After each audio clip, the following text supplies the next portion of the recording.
a chair, my friend, the kitchen table's on. Kenny's pouring stories like a long, slow midnight song. Three lads in from the zoo, grins a mile wide as they sit. I forgot to tell you that I had an intro video. See, technology, I'm still learning how to do stuff technologically. I put that up last time. I usually edit it in, later on, but I hit record and it automatically comes right on. It's great. So, hey, well, everybody, welcome back to the kitchen table, man. I'm just having such a great time, and I appreciate everybody's support. I appreciate you guys. I hope everybody had a great Independence Day. America, 250 years old. I'm so proud to be an American. I love it. You guys know it. So remember, I appreciate all the subscribers. Make sure you subscribe. Send it out to your friends. Share the show. Like it. Comment. Everything. It drives the algorithm. It keeps me going. It keeps the show going. Getting great guests like the man that I have in front of me today. This man touts almost 40 years on the FDNY and is part of 4 generations to serve on the job. He took the test in 1971, 2 years before I was born, and gets hired in 1977 and assigned to 61 engine, which eventually became Squad 61. He transferred up to 59 truck in 1979, goes over to Rescue 3 from 87 to 91, promoted to lieutenant, goes to the Division 6 in the 2-6 Battalion, eventually assigned to Ladder 42 in 1993, then over to Ladder 28, the Harlem Hilton in 1997, and stays there until retirement in 2017. He was awarded the Hugh Medal in 2010, the Daily News Hero of the Month in 2009, the Holy Name Society Man of the Year in 2017, with Chief Fahey posthumously. I always say that wrong, so forgive me. And he was on Good Morning America for being part of 4 generations in the FDNY. In retirement, he is giving back to the job and the men and women by being a peer counselor for the CSU Counseling Service Unit of the FDNY. Welcome to the kitchen table. I'm so happy, Lieutenant Kevin Flanagan. Thanks, Kenny. How you doing, my friend? Good. How are you? How are you? I'm so happy that you're on the show. I really appreciate you coming on. I know it took a little while to get ready for it, and I had other guests on that were like, oh, okay, now I'm ready. Now's a good time. So I appreciate you coming on. I was extremely nervous, Kenny, as I told you, worried about this. And it's funny, I haven't been in a kitchen in a firehouse in the city of New York yet that I felt uncomfortable in, but I was a little worried about sitting here having an interview with you. So well, that just shows your humility and what a great guy you are. Because most guys, on our job are like that. Some are a little reluctant to tell their story, and guys are just silent heroes, silent warriors that don't want to say stuff. But I'm very into the fact of getting a career like yours with a family like yours on record, archived. So maybe one day your great grandkids could press a button, hear you talk for a couple hours. I would give anything to hear my grandfather talk for a couple hours, so that's part of why I'm doing this. Yeah, it's a great thing. Thanks, Kenny. Yeah, for sure. All right. So let's get right into it. Where are you from originally? And born and raised in the Bronx. I grew up in the Morris Park section of the Bronx, which is between 90 Engine and Squad 61, right in between. I lived in that neighborhood. For those who are Catholic, it's the St. Raymond's Parish, just outside of Parkchester. And I went to St. Raymond's Grammar School and St. Raymond's High School for boys. Okay. And as luck would have it, my wife is from the same parish, although we met at college. Oh, okay. Yeah. I was a year older than her, so I didn't hang around with her really, but I did recognize her a little bit. So nice. Yeah. Nice. It's born and bred in the Bronx, and I'm very proud of it. Nice.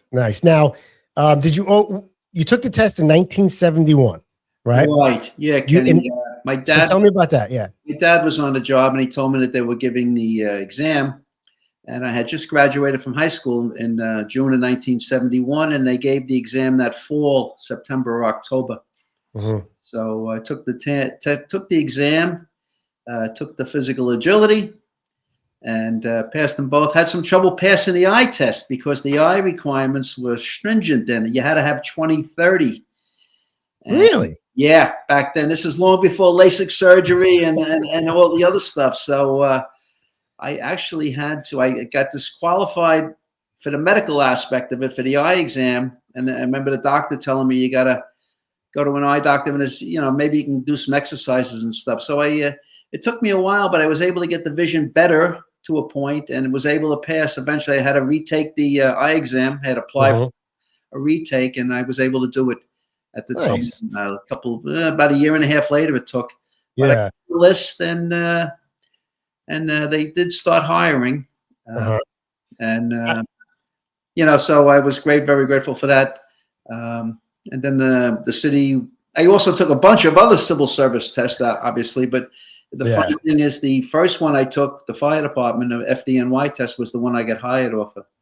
But I took the NYPD, the city sanitation, Nassau County Police, Suffolk County Police, Rockland County Police, New York State Police. So I just knew, Kenny, I probably wasn't a suit and tie guy. I didn't really want to work in an office 9 to 5. And I like the aspect, I saw my dad being on a job that, we'd go to Jones Beach on a Tuesday, great, wasn't a crowd.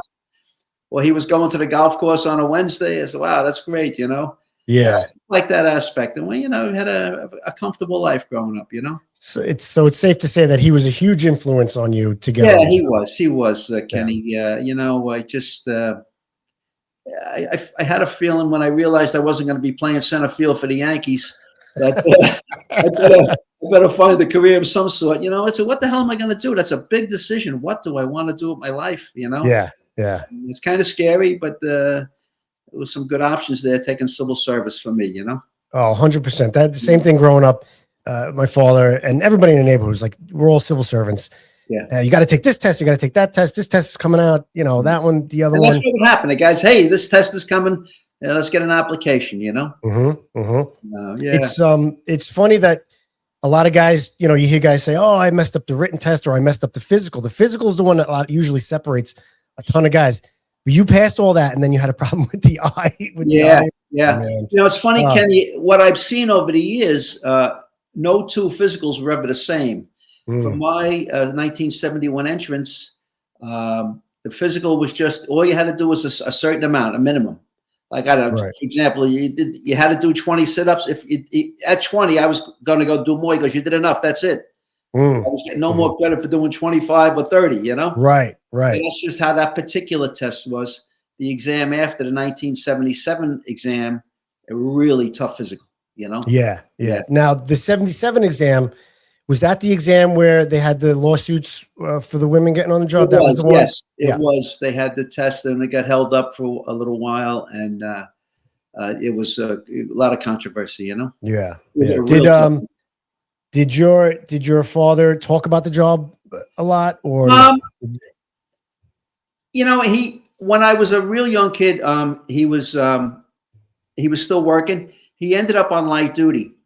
In I guess the late 60s, and he was driving ambulance 4, which is in the quarters of I believe it was at the time it's where the fire museum is now, on the west side of Manhattan. But later on, when they moved, I think they moved into 20 Truck and Division 1's quarters too, which was also, before we went to Brooklyn, was the site of our medical office. But just about that time, he retired in 1975. I knew he was a happy man in terms of that. Yeah, for sure. The job provided you guys with a good life. We had a good life, right? Yeah, pretty good. Yeah, my son says the same thing. He took the test recently, and I was like, "You sure you want to be a fireman?"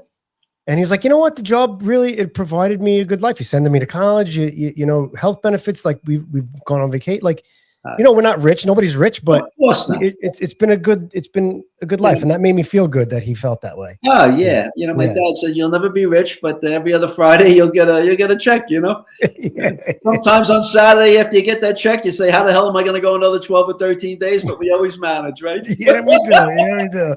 Do you have brothers and sisters? I have one sister. She's 5 years younger than me. I'm 73. Okay. She's 5 years younger than me, and she lives in the St. Louis area. Oh, nice. She's been out there like 35 years. Yeah. Nice. So, So my dad, he was on. His father was on. My father-in-law was on. Wow. My 2 sons, my nephew, and so I'm really blessed, Ken. Man, that's amazing. Just to have a family tradition like that. I mean, Thanksgivings and get-togethers just must be great. Are there any cops in the family that show up? My wife's 2 brothers were police officers, but so that's why my wife always says my father-in-law loved me so much because I was in the fire department. Yeah. Nice. My nephew who's in 34 truck, Phil Spiro. I have a lot of fun with him breaking chops, and we would run into 34 a little bit. Of course, I'd always be working a Saturday night, and I'd say, "Where's Phil?" And they'd say, "He's at a softball tournament or something." I go, "What, am I the jerk working Saturday night and he's playing softball?" Is he still up at 34? Yes, yeah, he's one of the senior guys in 34 truck. He's probably there about 23 years. Wow, nice. Yeah, shortly, maybe 24 years. Yeah, that's great. Yes. How quick? Like, I know I don't want to jump ahead, but how quickly did your career go? Those almost 40 years. Oh yeah, it's funny. You're waiting for something. Probation when I come on was 6 months, and about 3 months into it, they made our probation a year. So we're like, oh, okay. Anyway, they made it a year. Then you're waiting to become first grade, which was after 3 years, the top pay. And then it's 5, it's 10, and then it just took off. Yeah. Before you know it, you got 20, and before you know it, there's guys coming into the firehouse who weren't even born when you come on. And it's so funny. Yeah. It's so funny. Yeah. So you remember Kirk Lester, right? Oh, Kirk's a dear friend. Yeah. Yeah. So I had the honor of working with Kirk when I first got there for a couple of years, and caught some work with him and stuff. And he was just the funniest guy. And he's got a ton of years on, and I'll never forget. He goes, I knew when it was time to retire when he caught a job with somebody. We were on a box, and he was like, "Oh, you're Joe Schmo's kid." He goes, No, I'm Joe Schmo's grandkid. And he was like, "That's it. Yeah. Now I'm running into boxes with guys that I worked with, grandkids." He's like, "I'm out of here." That happened to me one night in 71 Engine. I'm doing a roll call, and I see the fella's name, and I said, "Is your father working 38 truck?" He goes, "No, that was my grandfather." I'm like, "Oh boy." Roll call, just throw the paper out. Let's go home. So I'll give you a Kirk Lester story. I met Kirk. Let's hear it. Kirk was appointed to 42 truck, I guess, as you know. And during the layoffs of 75, 76, one of the guys that worked in 73 and 42 owned a bar up in City Island. So I think he used to hire a couple of the guys that were laid off one day a week.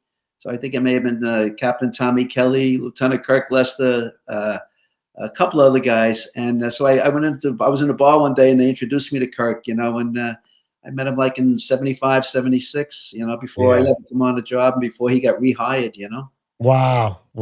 Yeah. So we've been friends for a long time. Nice. That's great. Great.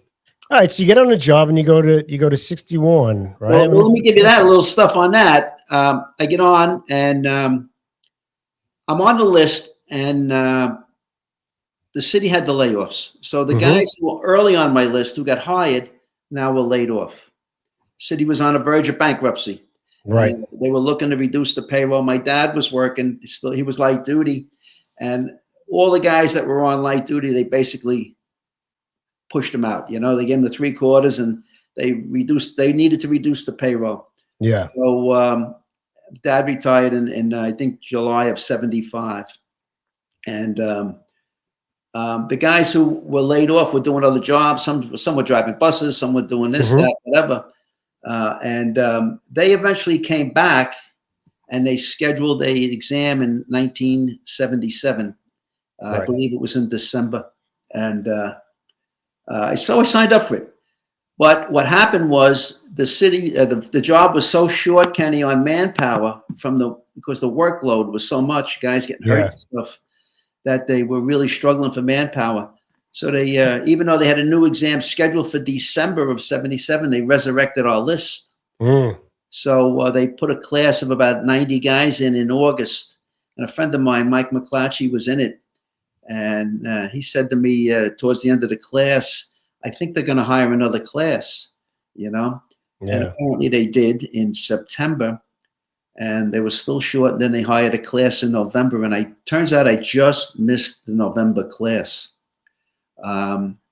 So what happened, Kenny? They made one more class, and I made that class. There you go. And I got hired. I got sworn in on the 15th, effective the 17th of December. And we started school on a Saturday, the 17th. That's how they did it that day. Yeah. But they were bringing guys in until the 31st of the year.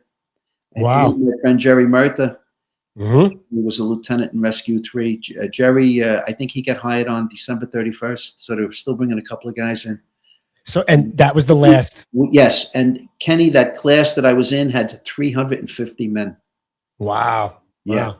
Wow. And it was because Proby School was 6 weeks at the time. Yeah. So I started on the 17th of December. We went to about the almost the fourth week of January. But they realized it was unmanageable at 350 guys at the same time. They were doing a roll call about every 45 minutes, to make sure. Yeah. So from the second week through the sixth week, they split us up into double sessions. Okay. So 7 in the morning to 3 in the afternoon, which is what I was in, or 11 in the morning to 7 at night. Okay. So that's how they did it, because it was just, it was unmanageable, Yeah. Yeah. That's a lot of guys. I mean, listen, I got on in 2003 and we had I think we started with 340 and, 40 guys or so dropped out and we, had 300 guys in the 2 sessions. It's a lot. Yeah, for sure. Yeah. So, anyway, I was fortunate to make it. Anyway, I took the December test. I took the written test. Just to be sure. I mean, it turns out I got hired over 6 years after I took the written exam. Now I was only 18 when I took it, Ken. 6 years later, I'm 24. Yeah. If you took that test when you were 28 and you did add 6 years to that, now you're like 34 years old. Yeah. It was coming on with guys who had 10, 12 years in a phone company. They didn't know whether or not to transfer or, not transfer, but to switch jobs. Yeah. But for me, it was a win-win because during that 6 years, Kenny, I was in college for 5, got my degree. So I was only out working for about a year and a half. I was working for the New York City Board of Education, and I was also working in a supermarket at the time. All right. So, the job came as a windfall for me, Yeah, of course. Really wonderful. That's great. I remember guys asking the instructors in Iraq, listen, I just took the entrance exam. Should I take that physical exam when they give it? The guy's like, you're on the job already. There's no need. Everybody's paranoid. You're afraid of something, right? Well, I mean, with layoffs and lawsuits, and you're like, who knows? Who knows if I'm going to keep this job? You never know, right? Yeah. So, but the guy goes, I think you're pretty safe because you're already on the job, What if they find something in my background? So nice. So who's this here? So that's okay. So that's my dad on the right, my father-in-law, Phil Spiro, on the left, Mary's father. Phil, they were the same age, but Phil was appointed in 1939, and he got appointed to 94 engine. Wow. Yeah, he told me that I guess it was a little quiet there, so he ended up making a mutual swap with a guy. And I used to hear about mutual swaps early on in the job. I never really saw it. And then one day somebody inquired downtown, and they said, we haven't done mutual swaps in years.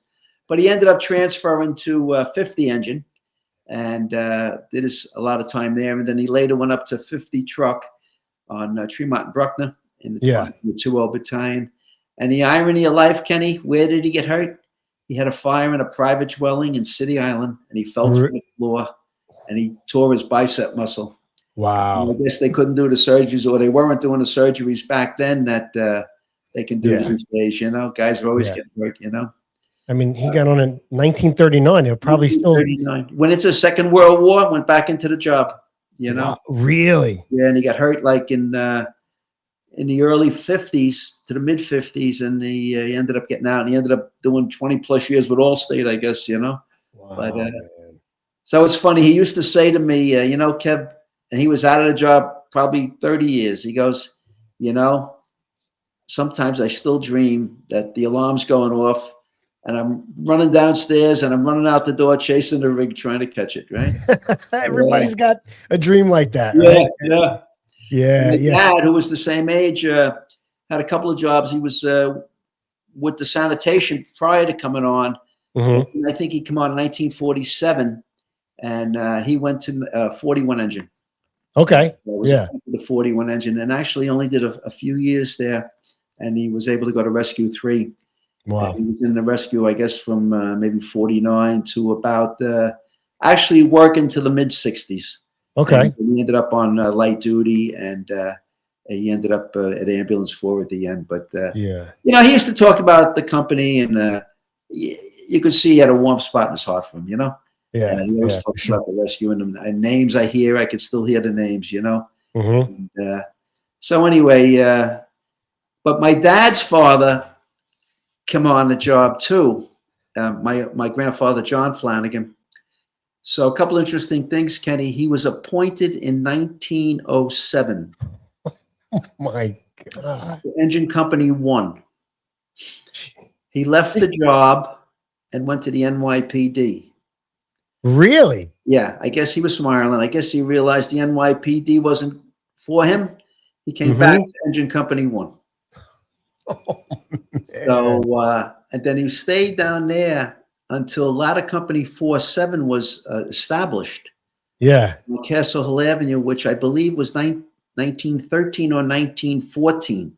Oh, man. And he was an original member of Ladder Company 47. 47, yeah. Correction, Ladder Company 47. He was originally transferred from Engine 1 to Ladder 47. And was one of the original members of Ladder 47. And he stayed there for an extended time, and then he subsequently went up to Ladder 3 on City Island, and he retired in 1951. Man, he got on the job. Kenny, there were still horses. Yeah, go ahead. When he retired in 1951, you were allowed to work until age 70, and that's really yes. He retired in 1951 at age 70, and he lasted 8 years, and he suffered a fall at home and passed away in 1958. But back then, you could retire at 70, where for us it's 65. You know. Yeah, yeah. I mean, he got on the job. There were still horses in the farm. Had to be. So, and this is something I remember. My father told me about it. You know, I knew about my grandfather and I had met him and stuff, but I didn't notice until many years later that I was on a job that my grandfather responded to the Triangle Shirtwaist Fire. Oh, wow. Which was down in Lower Manhattan, and it was the immigrant, mostly working in the sweatshops in the factory. Yeah.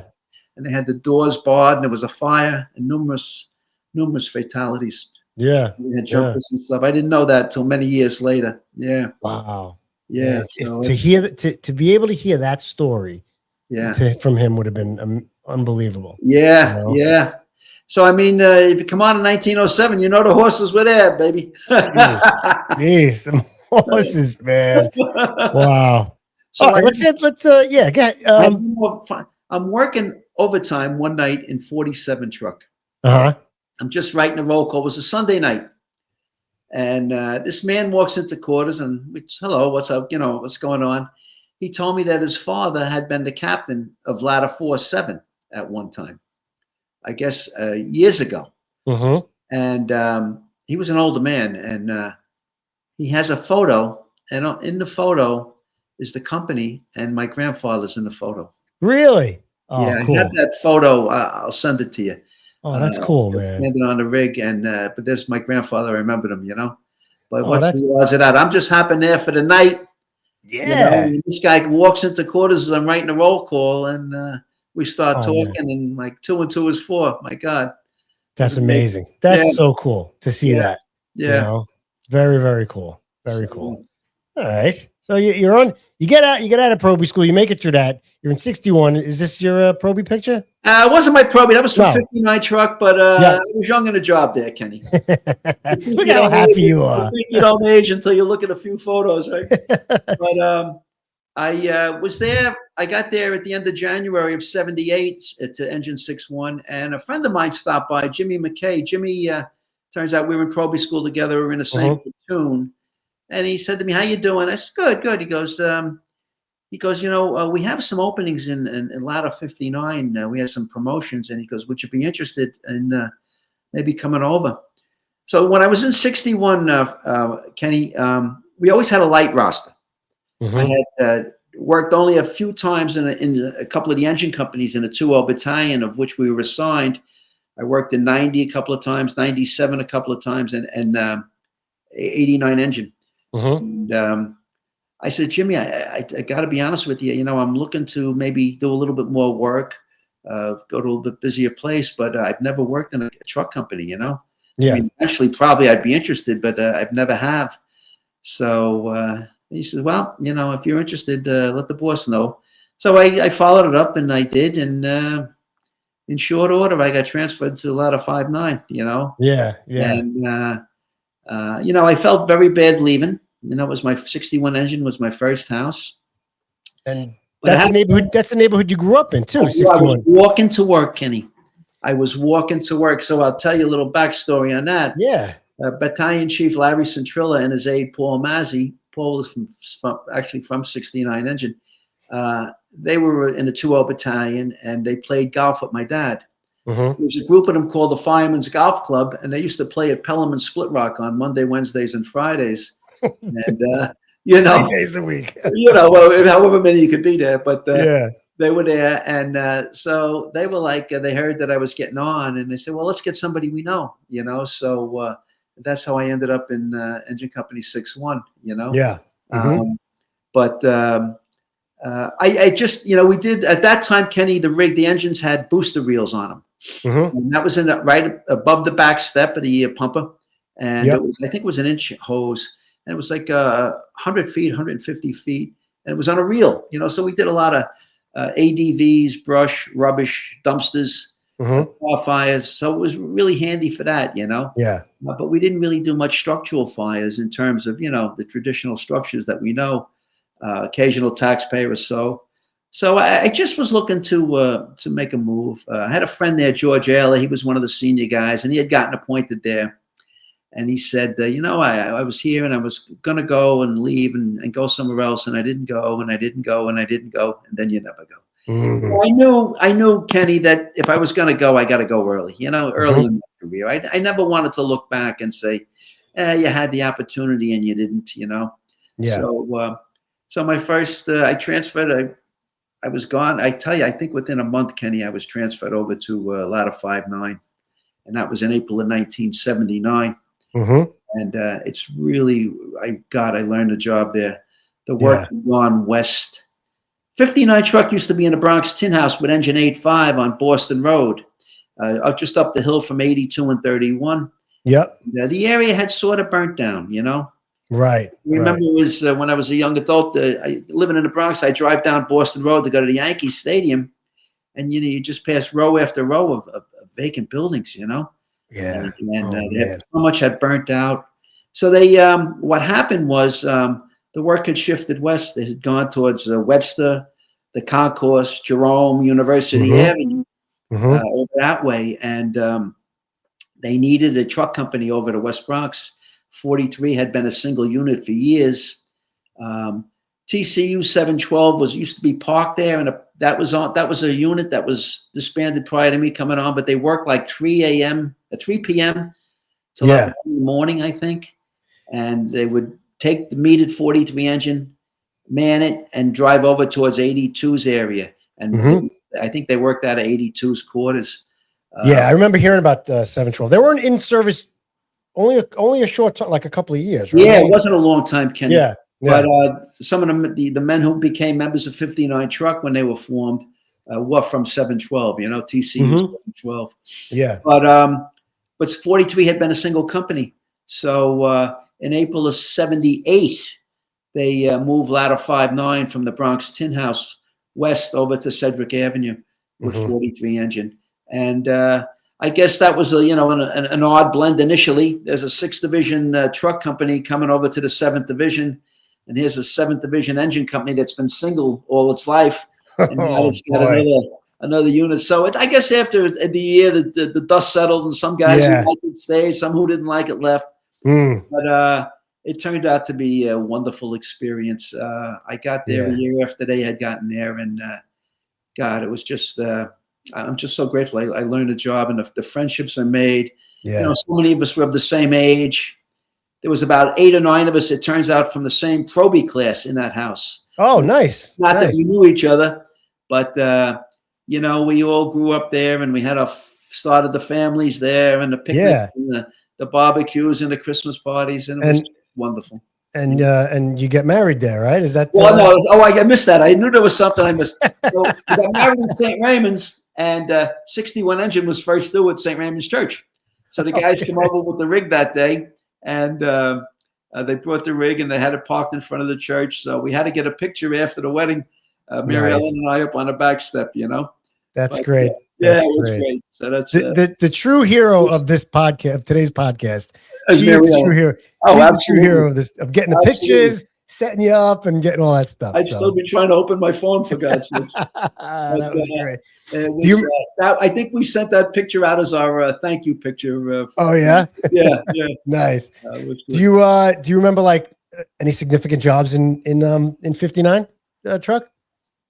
Oh yeah, Kenny, we caught a lot of work. God. Yeah, I mean, you guys were going to work all the time. Right back then, that University Jerome Concourse area, man, was burning. But going from an engine that didn't do too much work to a busy truck had to be a little. It certainly would have been nerve-wracking for me. It was. Yeah. So I got a good nerve-wracking story. When I was in 61, they had what they called interchange, and interchange was every third night.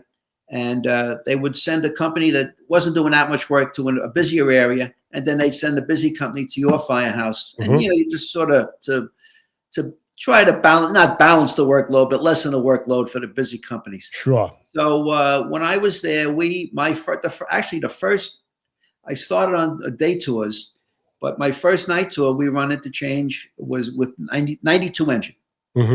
So that's where we interchanged. And for the other year and a half, sometime during that year, we interchanged with 42 engine. They took us from 92 to 42.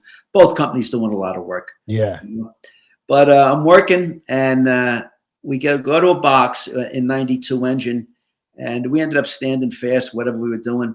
But I think it was 50 and 19. We were standing near 50 and 19, and we were all taken up. And one of the guys in 19 says to one of the senior guys, the nozzle man in 61 engine, looks at me and he goes, "You better square him away there." What happened was, Kenny, I had the Scott air bottle upside down on my back. I got the neck of the bottle by the back of my head instead of by my waist.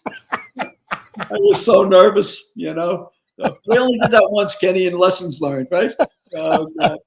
They didn't have him in the rig back then like that to put him on, right? No, it was different. There was no bracket or anything. No, you just grabbed it and you threw it on. I threw it on upside down, but I was so nervous, I guess. Oh, man. That's funny. That's funny. Hey, listen, you're nervous. You don't know. You my God. You think you're going to work. You're like, oh my God, here we go. This is it. And that's what happens. Hey, sometimes it happens. How about when they had you in the smokehouse in probie school, and they're asking you how this and that, and you got your nose on the floor and you're kissing the floor, kissing the floor. You have to throw up or you're running out. But, it was all good. That's great. That's great. Do you prefer engine work or truck work? Oh, I enjoyed the truck work, Kenny. Yeah.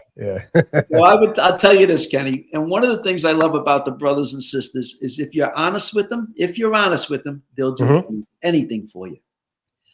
So now I get made. I'm a covering lieutenant when I got made, and I'm working an engine. Wow, blah blah blah, whatever engine I'm working in. And I'd say to the guys, "Hey, fellas, listen. My whole career, except for my first year, which I was not in a busy engine company, I was in a truck and a rescue. I said, if you see me doing anything wrong, don't be afraid to tell me, And they, okay, Lou, we got you covered, So I'm working one night, quick story, in 69 engine for one tour. And we go to a vacant, and it's a couple of floors going, and I forgot to bring the bottle with the rope in it. Oh, the Clorox bottle. Was it a Clorox bottle back then still? The Clorox bottle. It's still in the rig. Oh, my God. So we get all done. They had us stretch extra long, and we were all done taking up. And then one of the guys goes to me, "Hey, Lou," he says, "did you work in a truck?" I go, yeah, most of my career. He goes, "I figured so, Lou." Oh, I made that one. Oh, God. You feel like a joke, but you laugh, right? He was laughing. So, hey, listen. But Kenny, I swear, if you're honest with them, they'll do anything for you. Right. And the brothers are going to look out for you. Oh, absolutely. They'll take you right under their wing. Yeah. They'll break your balls. They'll break your balls. Of course. I'd be remiss if they didn't, for God's sakes. Yeah. Go ahead, buddy. So you mentioned Rescue 3, right?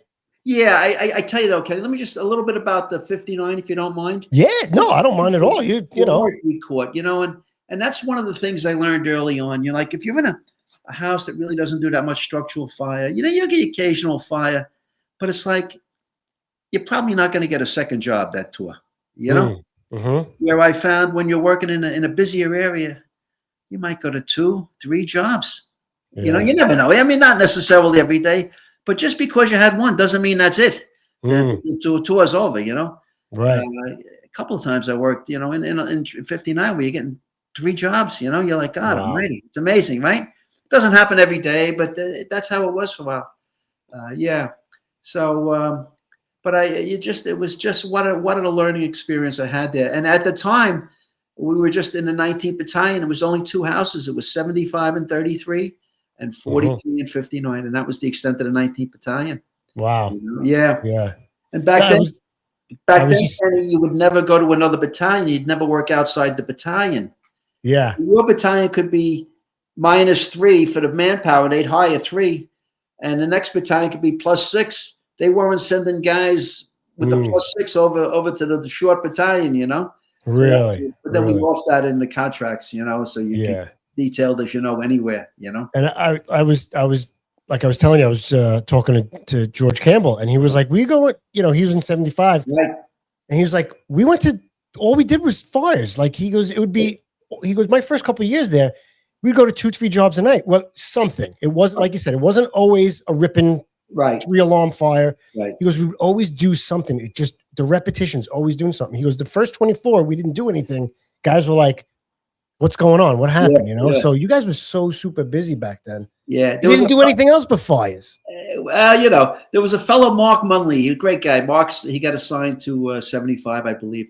And Mark's brother, Dennis, was a lieutenant in 47 truck. But I think Mark's 10 after 9, his first tour, it was out 3 windows. I mean, what a way to start, right? What a way to start. Man, right? Hey, just I think that's the best. I don't know. Is it the best way to start? But sometimes building up to it, I think just getting right into it might be just getting that out of your system. The first one, okay, I made it. I did it. Oh, because you're so nervous about the first one, And as you know, it seems like it's organized chaos when you're doing it. To the untrained eye, that's what it looks like. It looks like chaos. Right. So. Oh man. So anyway, it's I just it was just it's so funny, Kenny. The time goes on, but sometimes I think about my time in 43 and 59, and it was like a lifetime ago. Yeah. But I was 25, 26, 27 when I was there, and but it was just so good. I mean, we just did so much together, and the house did a lot of things with the wives. We had a lot of fun. Yeah. Great time. Yeah, so I'm there. Softball. There we go. There we are. Softball front row on the right there. We had a great softball team for many years. We never won the city championship, but we finished twice second. So we wish we would win. But what did I want to say to you? I had something to say. Oh, you did a lot. You did a lot of time in 59. You must have. I was there 8.5 years, Kenny. And it was really good. I wanted to study, and we got a study group going. There was about 6 of us initially, and I that's another whole story to the test. But I knew that it'd be good to advance up the ladder, so to speak. I wanted to at least become a company officer, and I mean, in hindsight, I think I would have enjoyed even being a battalion chief. I really would. It's a great job. I see some of these chiefs that I work with, great men, and they're right there with you, right there. Yeah. Ron Knowles and the Frank Donnellys and the Frank Griffins and Tom Kennedy's, Bernie Cassidy's, great guys, But anyway, so we decided to study, and we put together a study group, and there was about 6 of us, and But wait. But before you started, were you studying when you went to Rescue 3? Because you went to Rescue 3 before you became a lieutenant. Yeah. So what happened was this, Kenny. I studied while I was in 59 truck. You were studying. Okay. They gave the test. I got a whole backstory on that too. They gave the test. The list came out, and I was number 916 on an 1,100 man list, Okay. 1,100 person list, and I was about 140 numbers past the previous list that however many people I had on a previous list. Yeah. I did not know if I was going to get promoted, and I Mhm. knew that if I was to get promoted, it would probably be at least 4 years, being that far back. Yeah. So I guess I was, I was look to the rescue. I always thought about, what my father used to say about it, how much he enjoyed it. Yeah. So, but I was studying. I wanted to get promoted. But when I came out at that list number, I said, let me go speak to the captain. I think I got some time. I think I Yeah, got some I time. didn't think I needed a change, Kenny, but Mm. I guess maybe in the back of my mind later on, I realized I might have needed a change. The blessing was that I was way down on a list, and Bill Ryan, the captain of Rescue 3, was kind enough to take me. He had lost a bunch of guys early on my present list. John Solka, John Norman, a whole bunch of guys, Donnie Wasco. He probably lost 6 guys right off the bat, so he had some openings. So I went to see him, and it didn't take that long, and he called. And I remember when he called, he said to me, Kev, he said, I'm going to detail you over to the rescue on an onion skin. And I remember hesitating a minute, and he said to me, he goes, I think you'll enjoy it. And I remember thinking to myself right away, you went for the interview. Don't not turn it down, Yeah. Don't turn it down, and I'm so glad I went. Bill, he used to take guys in pairs. And when I went, I got there with Al Ronaldson. Al came from 157 truck in Flatbush. And Al was just a wonderful, wonderful man, And so just a great guy, and I had the pleasure to work with his son-in-law, Mike Pucci, in 28 truck years, Yeah. But it was a great experience. I was there from December of 87 until July of 91 when I got promoted. And it was great. I met guys I work with guys from all over the city because, everybody that comes to 3 doesn't come from the Bronx or Harlem. The guys from Brooklyn and Lower Manhattan, and different boroughs. It was nice. I enjoyed it. It was a good experience. Yeah. That's where I saw the 16th Battalion. Yeah. Because at the time we were on 181 Street in the big house with 93 and 45 truck, the 1-3 Battalion. And the rescue was in it too, and it was a big house in wild times. And but we would get down into Harlem pretty quick because the Harlem River Drive was right there, especially in the wee hours, Yeah. Well, I would see some of the work that 80 and 23 and 59 and 30 and 84 and 34 and 69 and 28 did, and I tell you, I was pretty impressed. Yeah. Sometimes you pull it down a block and you get off the rig and you're running down a half a block and it's out 5 windows, and by the time you get to the fire building, it's only out 2 windows. You say, "Well, yeah, good," good. So it was.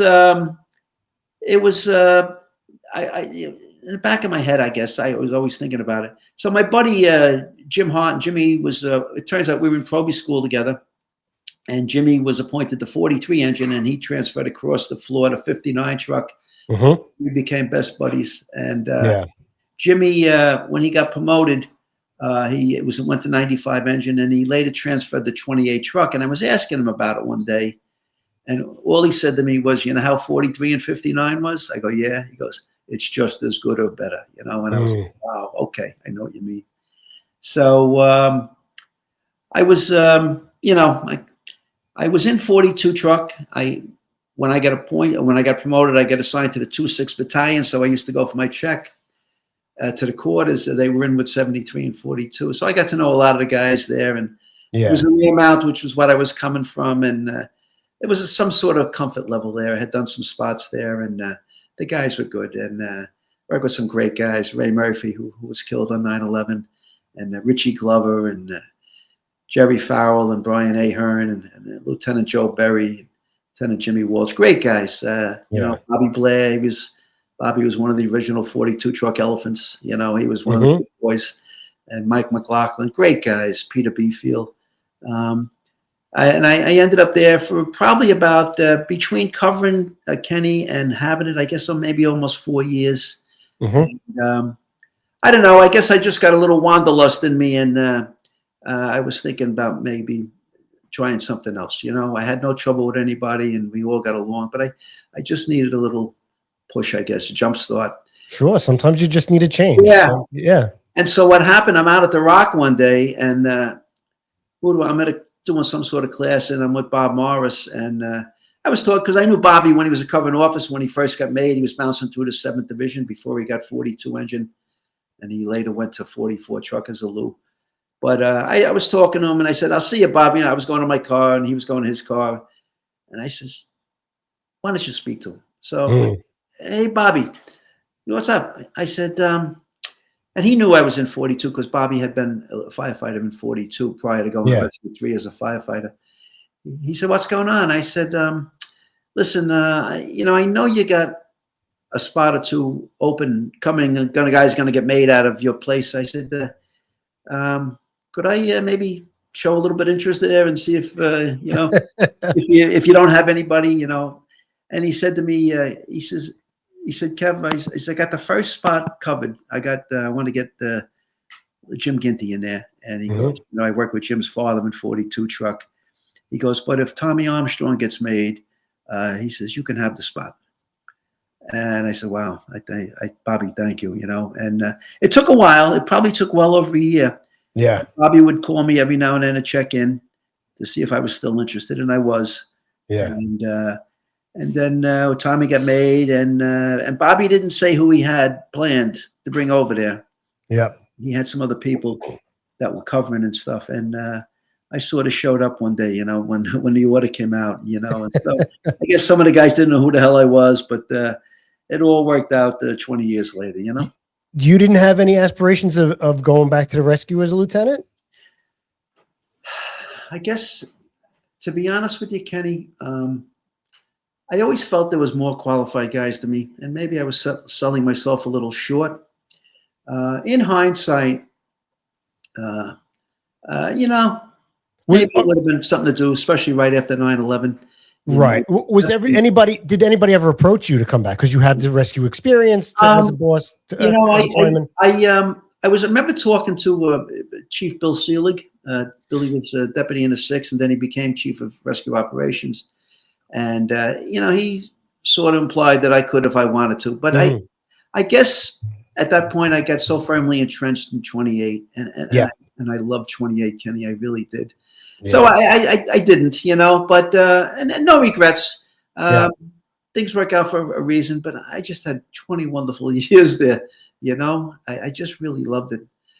So this is a great one. This was for the centennial of 28 truck, and this picture is a take. It's all the members of 28 truck. It's a take on the Jill Friedman book from the mid-70s when she did a picture when she rode with 82 and 31 and 85 and 59 for an extended period of time. So we sort of did that. That's me in the front right kneeling down, a little bit younger, I guess. But what a group of guys. And that was up Frederick Douglass Boulevard, which is 8th Avenue. For those that do not know, there was a taken up there, and we were in the lot. We were in there. We all gathered together for the photo, and it was just Dougie Gert was the captain, and Paul Soman was one of our lieutenants. Yeah, and just a great group. Bobby, a lot of familiar faces in that picture. God, I know. Yeah, great stuff. Was, the 16th Battalion, the Harlem Hilton 28 truck, 69 engine. Just, I mean, maybe I'm biased, but I think it's just the greatest on the job. Like I love it so much. I think it's the best. And I tell you, I love the 19th. When I was in the 19th, I loved it. I loved the 2-6 Battalion when I was there.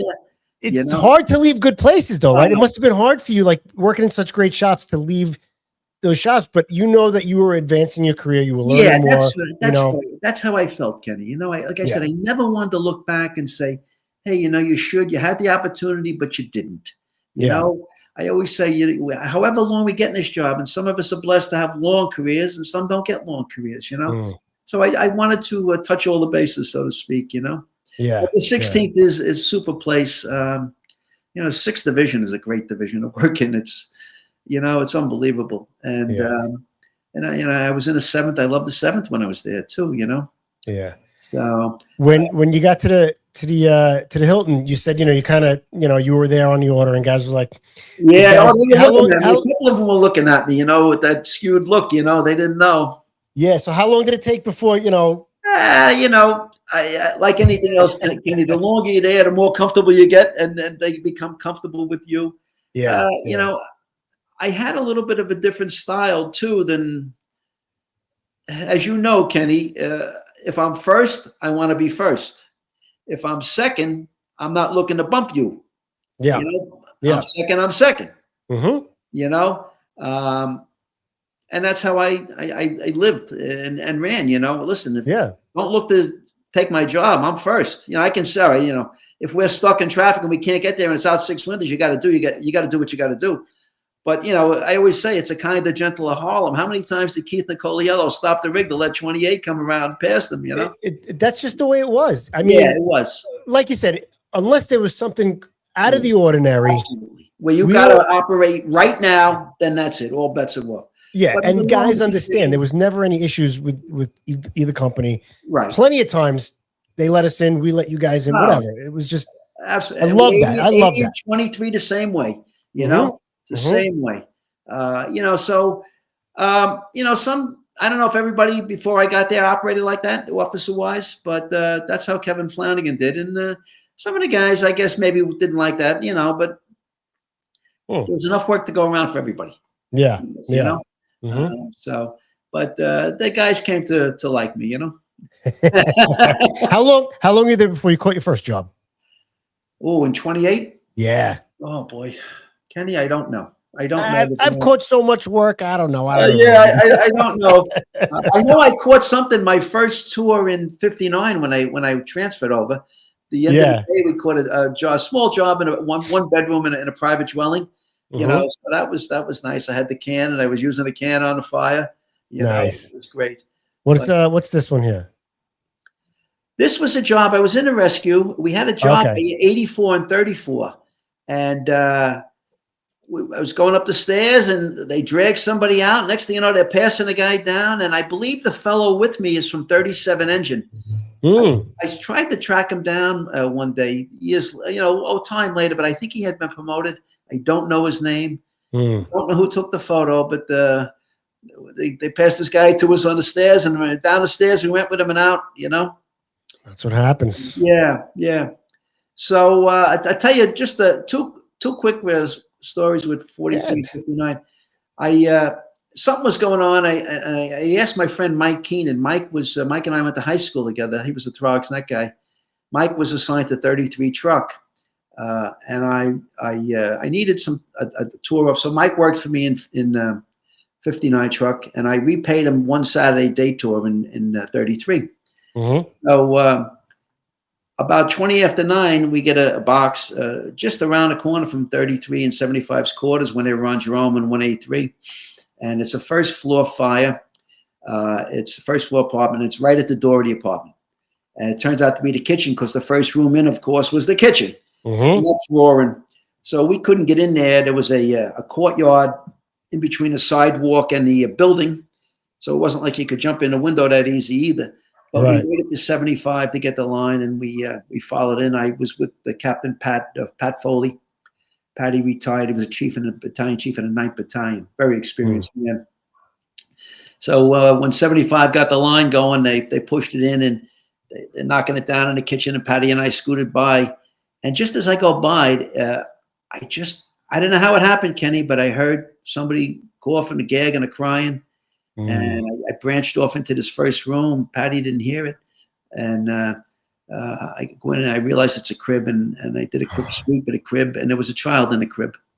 So I just scooped the kid up and made a U-turn out the door past they were knocking it down and out. And there was no ambulance at the time. Remember, I think they put the child in the Battalion 19 car and took him to the hospital, or her. I think it was a him. But I'll never forget the feeling. 59 came. They were, I guess, second due or third due there, depending on where. It might have been second due there. And I remember, I guess, the word came out that I had, grabbed the kid and got the kid out. And the guys all start coming up to me and shaking my hand and congratulating me. And I really felt a part of, it was like, wow, okay. You know, a nice feeling, It's, and, yeah, go ahead. And then I had one other one. I'm with Jim Harton again. Jimmy and I it's a day tour, and right by McCombs Road and the Cross Bronx Expressway, middle of the day, and we get a box, and I think it was the second floor, and had a little trouble with the door. Thanks to Jimmy, we were able to get it open. And I remember we popped the door, and I look, and it was banking down. I could see about 2/3 of the way down, it was smoke, and then the bottom third, I could see in a straight line, I see a television on. This is like 2 PM. So I just went towards the television, and I found the guy. He was on a couch. So I had tried to get him going, dragging him. And one of the guys from 42 engine gave me a hand, pulling him down, back down the hallway and out, And, but anyway, the two incidents, I ended up getting an A and a B. Right. This was within my first year of being in 59 truck, And, so right away, the chest gets a little puffy, and I'm like, oh, this is going to be a regular occurrence, Well, about 20 years later went by, Kenny, and I think the only thing I got a unit citation with the guys in 59 truck. But, I always remember Captain Richie Jack when Richie got the James Gordon Bennett medal. He was working, I think, overtime in 27 truck, and they had the El Hoyo Social Club fire on Jerome Avenue. And Jerome Avenue, 6 days a week, is a busy car place, auto bodies, used car lots, showrooms, fender and bender stuff, everything. But Sunday mornings, Jerome Avenue is desolate, What happened, they had a social club in the basement of this taxpayer, and they had a fire, and the people were trapped, and they lost some people. But Richie came in with 27 truck, and they ended up breaching a wall next door, get downstairs, and they got people out. He ended up getting the James Gordon Bennett medal. And his words where he said, he goes, Kev, I gave it the same effort at that fire that I did in every other fire I went to in my career. It just, things work out like that, What was the name of that social? What was that fire? El Hoyo. El Hoyo means hole, H-O-L-E, and it was H-O-Y-O. H-O-Y-O. It was a Sunday morning in, I don't know, I don't remember the time of the year, but it was on Jerome Avenue, just north of the Cross Bronx Expressway. So, I mean, not to deviate, but one of the things that I'm doing every month, I want to do I'm so fascinated with like social club or nightclub incidents or fires. Right. And I do research on them. I get pictures, and I just started doing this, and I did the Constellation fire in Switzerland that just happened. And I just talk about it live. I do it live, and I pop up pictures, and it's just, show some diagrams, whatever I can find on the internet. Right. So I think I'm going to put this on my list. Oh yeah. Yeah, for sure. There was a WNYF article on it. I remember seeing pictures. It was multiple long, definitely. Yeah. I remember seeing guys from 45 truck there and 27 truck, and wow. Yeah. But so back to, I want to ask you, with the kid that you got and the guy on the couch, which one was first? The first was the child in the crib. The child, is that? And that's the first time you had to deal with that, yeah, that was the first time making a grip. Yeah, that was my first one. First time ever. The first one. Yeah. Is that where the job you were like, all right, this job is legit. This job is real. Like this is no joke. I tell you, you get a very for me, I got a very good feeling about what I did. Like you feel good about yourself. I mean, you do. You always feel good about yourself. Well, I always say, Kenny, whether I did nothing or whether I had 35 runs, the good reflection, it always comes back to me in the mirror, because I know we're there for people. We're the insurance policy, and the times I always felt the worst was when I really couldn't help anybody. It's like, one of those tenant landlord disputes. The guy hasn't any heat for months. It's the middle of the winter, and, she's got the baby there with the stove running, and, and sometimes there's just nothing you can do, and you feel terrible, Right. But it was a good feeling anytime more. You help somebody, a removal, not a rescue, a removal. Just getting them down the stairs, getting them from the floor above, past the bedlam, to a safe area, that they're okay. It was a good feeling. I always felt good about it, Yeah, something like that would, for me, I never made a grab, of course, but had an infant incident on an EMS run, and just holding an infant or a baby. you know, lifeless or whatever, or taking them out. Yeah. If you haven't experienced that, that's something that you never forget. Absolutely. You know? Absolutely. Yeah, for sure. The other one, I always, a couple of times, you know, we help brothers in trouble, you know, and to get them out successfully, you know, nothing glamorous, but just to get them out of a bad situation. Sure. It's a good feeling, you know? Yeah. Good for sure. Yeah. All right. So you're in 28 truck. You're having a good old time there at the Hilton. There's the boys. There's a mix of the men from 69 engine with me too. Yeah. Yep. So the guy to my immediate left in the front is Eddie Anzalone. A lot of you Jet fans may know him as Fireman Ed. Jets. Jets. Yeah. He'd start in July, you know, talking up the Jets. What a great year it's going to be. And the guys would bust his chops like you can't believe. Oh, God. Oh, that's so fun. When did he leave? I don't know. It was a while. I think he may have went to the Rock for a little while. He did. I know he was at the Rock. We went there for, I don't know. I forgot what it was. One night, and he was there. Yeah, and then I was like, oh shit, I know who you are. Detail of City Island, and I think he retired out of City Island. But anyway, okay, great guy. Great. Yeah. Just a high energy though. God Almighty. Nice. The laughs. All right, let's I want you got the let's see. The Hugh Bonner Medal in 2010. What did you get that for? Okay, just so you know, the boys in the firehouse affectionately refer to it as the Huge Boner Medal. I was, you know me. I was thinking it. I know it. I wasn't going to say it. We're brutal. We get a box one summer morning in the Colonial Park houses. For those that don't know, the Colonial Park houses is the site of the old Polo Grounds. Yes. Where the Mets played their first 2 seasons, where the San Francisco Giants used to play before they went to San Francisco, and where the Jets played before they went to Shea Stadium when they were the New York Titans. Oh. Yeah. The Jets, when the Shea Stadium opened, the Titans became the Jets, and they went to Shea. The Mets went over there also. But it's on 8th Avenue and 155th Street, and it's 4 32-story buildings. And each building has 6 elevators.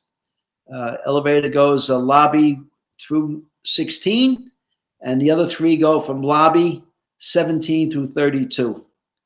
And it's one road in. You have to sort of snake your way in. They didn't build it for fire trucks, Kenny. And you know, a scene of a lot of boxes that we get there. I know for the 28, it was the elevators were just unrelenting. We always thanked our lucky stars. We didn't have the Polo Ground. Well, city housing projects, but more, you know, the site of a lot. And you know, as somebody said, you go there 200 times before you catch anything. But I found too, sometimes you catch things there. It's not anytime you get anything in a project, Kenny. 2 seats worth of project is hot as anything, right? And just like you were saying, very tough to get all the rigs in there. Oh, you can't operate. It's really, really tough. You got to snake your way in, you know? You know, so sometimes the occupants are not that conducive to us. You know, they block us or do whatever, you know. But we got a box about 7 in the morning for 2979, which is the 3rd building in, and it came in as about the 13th floor. And I remember I was always wary, Kenny. If they always say go 2 floors below, at least 2 floors, I would go 3 sometimes, you know, because you hate to open the door of the elevator if it opens and not good. It's happened. And where is that staircase? I should know, you know? So this was good. We get off, we go to 10 and we go out and we go into the staircase and it's like return stairs. I go up to 11, I go up to 12. And I get up to 12 and a half, Kenny. And now I turn and I'm facing the landing on a floor. And a mother, a grandmother, and 2 kids come out. And just as I'm getting up the stairs, this is what I remember. I look at the grandmother and she didn't have any shoes on.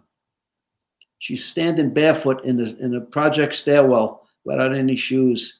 And I had that thought, something's going on here because nobody comes out into the hallway barefoot. And then well, I knew we had something. And I said, do you have a fire there? And they said, yeah. And she said, he's still in there, my grandson. So I gave her 1077 and let them know that we have a job, and we worked our way down the hallway. The apartment door was unlocked. Mm-hmm. The fire was in the kitchen. So when you went in, the kitchen was to the right. It was a wraparound kitchen. So I went in with Vic Lieber, and I went in with Billy Porteous. Vic had the irons, and Billy had the can. And I just told Billy, use the can on it. And Vic and I worked around the living room, and we worked our way into the bedrooms. And we get into the second bedroom, and I found a little guy there. I think he was about 13.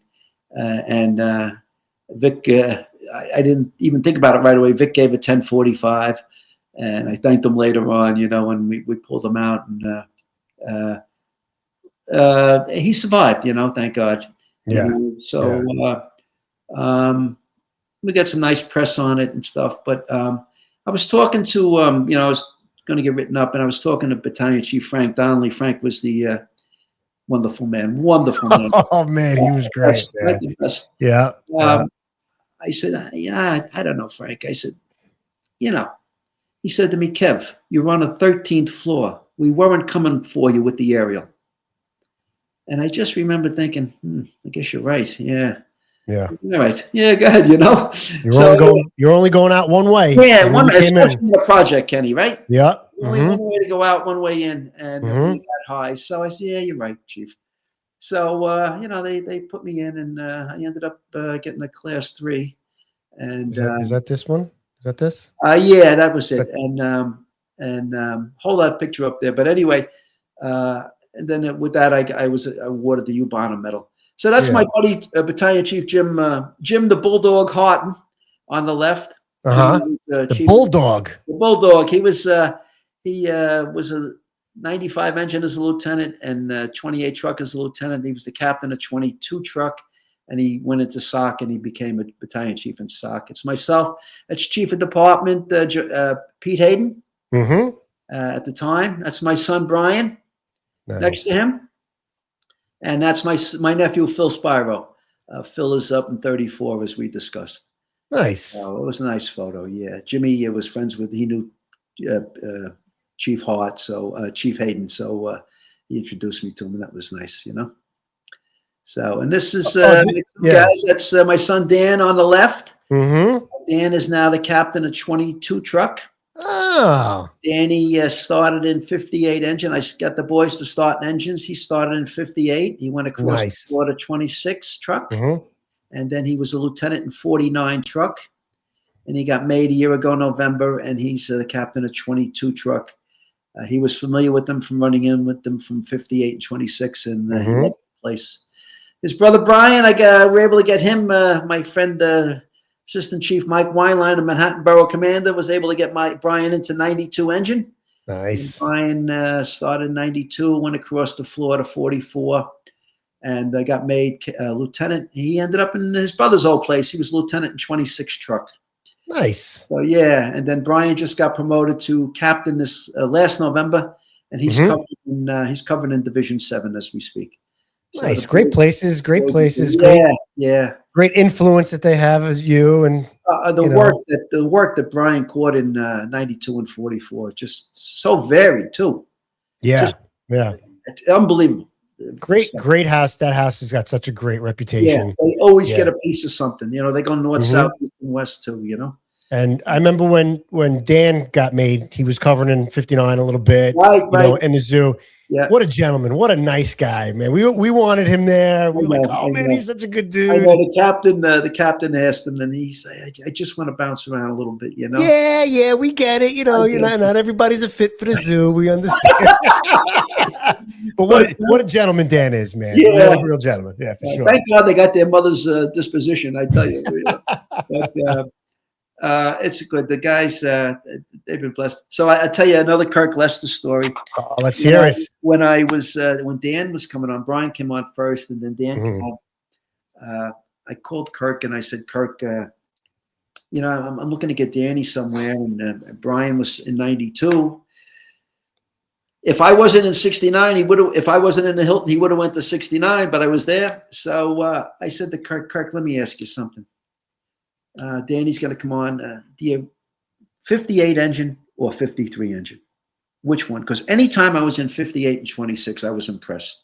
What a squared away place, just tradition wise, unbelievable. Yeah. You know, and Kirk was long time when he got rehired after the layoffs. He went to 43 trucks, so he was there for years, well over 20 years in 53 and 43. Another great place. All he said to me was, Kev, you can't go wrong in either place.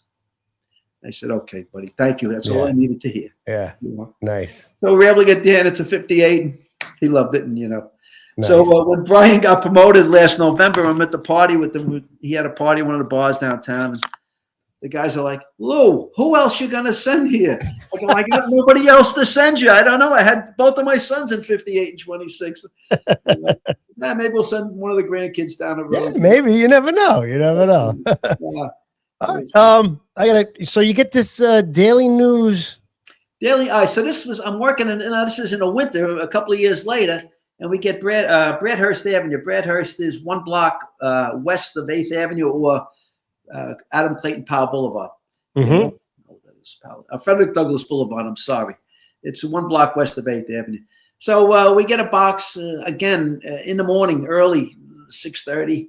Early morning Hall of Fires. Yeah, non-fireproof, and there's some. It's pushing, but I'm like, I think it was steam, Kenny. It was so freaking cold. It looked like steam. It was about the 3rd floor, right in the front, right on Bradhurst. So we go in there, and all of a sudden, Ken, they're coming down in droves. The people are coming down the staircase in droves. I said, this ain't steam, you know. And I get up to the 2nd floor. It's on the 3rd floor, and the guy said to me, there was a lady in there. We heard her screaming, but we don't hear her anymore. Ladder 28 to Battalion, 1075. I got a fire on the 3rd floor, front. So it turned out to be just a studio apartment, Kenny. So we worked on the door, and the guys popped it, and I dove in there, and I really didn't go in that far, and maybe 15 feet, and she was laying there. Yeah. I pulled her out and bringing her out, and it was 84 engine. 84 was CFR engine. They came up and we gave her the 84, and they took her, and she ended up surviving, thank God, you know. Yeah. Well, they put me in, I guess, monthly. And if there's any meritorious, they put in. Must have been a quiet month, but they put me in, and I ended up getting the Daily News Hero of the Month. And subsequently, I got the Third Alarm Association medal for that, you know.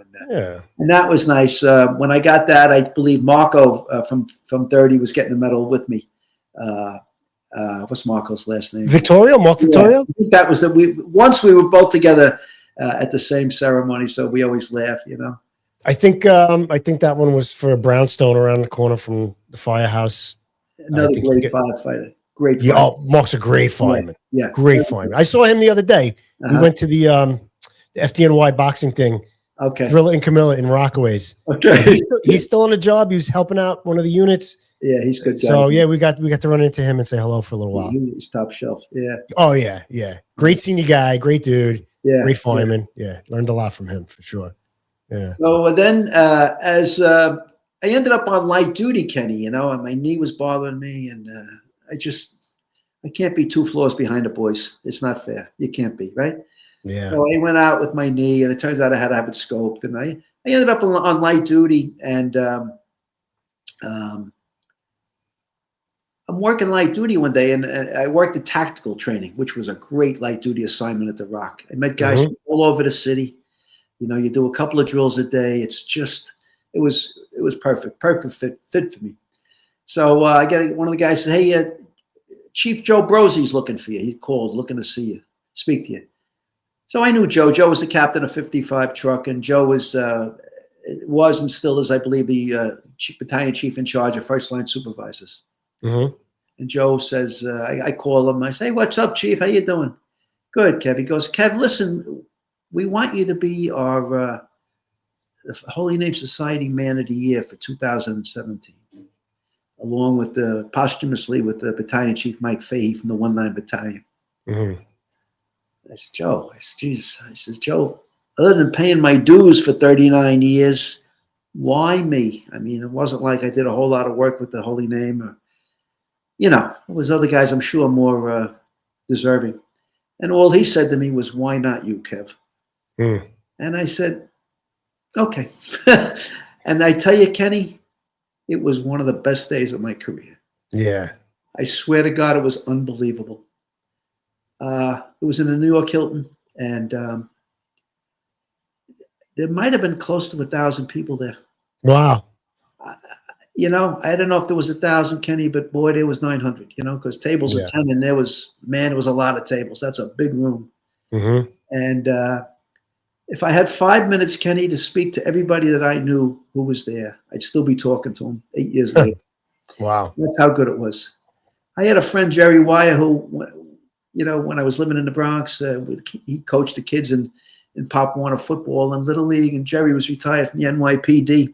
His son Jerry's a fire marshal on the job. He was from 71 to 55.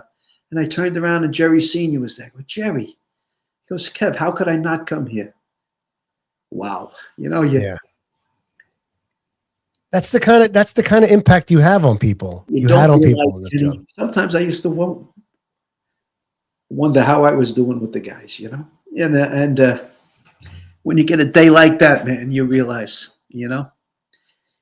I'm not telling you the story to blow my self-ego up or anything, but something was posted on Facebook about me, and a friend of mine responded.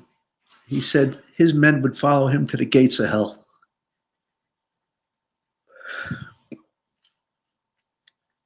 I was so touched. It was unbelievable. You know, it was a fellow I had worked with, and you know, I guess I did a pretty good job, Ken. You know, I don't know. So. It's I was like, wow. And I didn't tell you that story to blow myself up, but that's how guys, what he thought. And I was like, wow, I guess I did okay, you know? That's you know, I love the guys, Kenny. I love them, you know? Yeah. The girls too, believe me, you know. It's, but I just, you know, I'd do anything for them. Sometimes the best thing I could do for them was keep them out of trouble. I've heard that before. The best thing I could do for my guys is to say no. You know, keep them out of trouble. You know, it's they're just they would do. They're the most highly motivated individuals I've ever met in my life in the New York City Fire Department. They just want to do more, Kenny. They just want to do more. The best example I give you: you haven't had a fire in 2 weeks, and you get a one-roomer in the bathroom going. I got 4 guys trying to get into the same 6 by 9 foot bathroom. I'm like, you're my chauffeur, get downstairs. You're my OV, get out of here. You're my irons man, step out here. Get the can man in here. You know, I don't need 90s in there.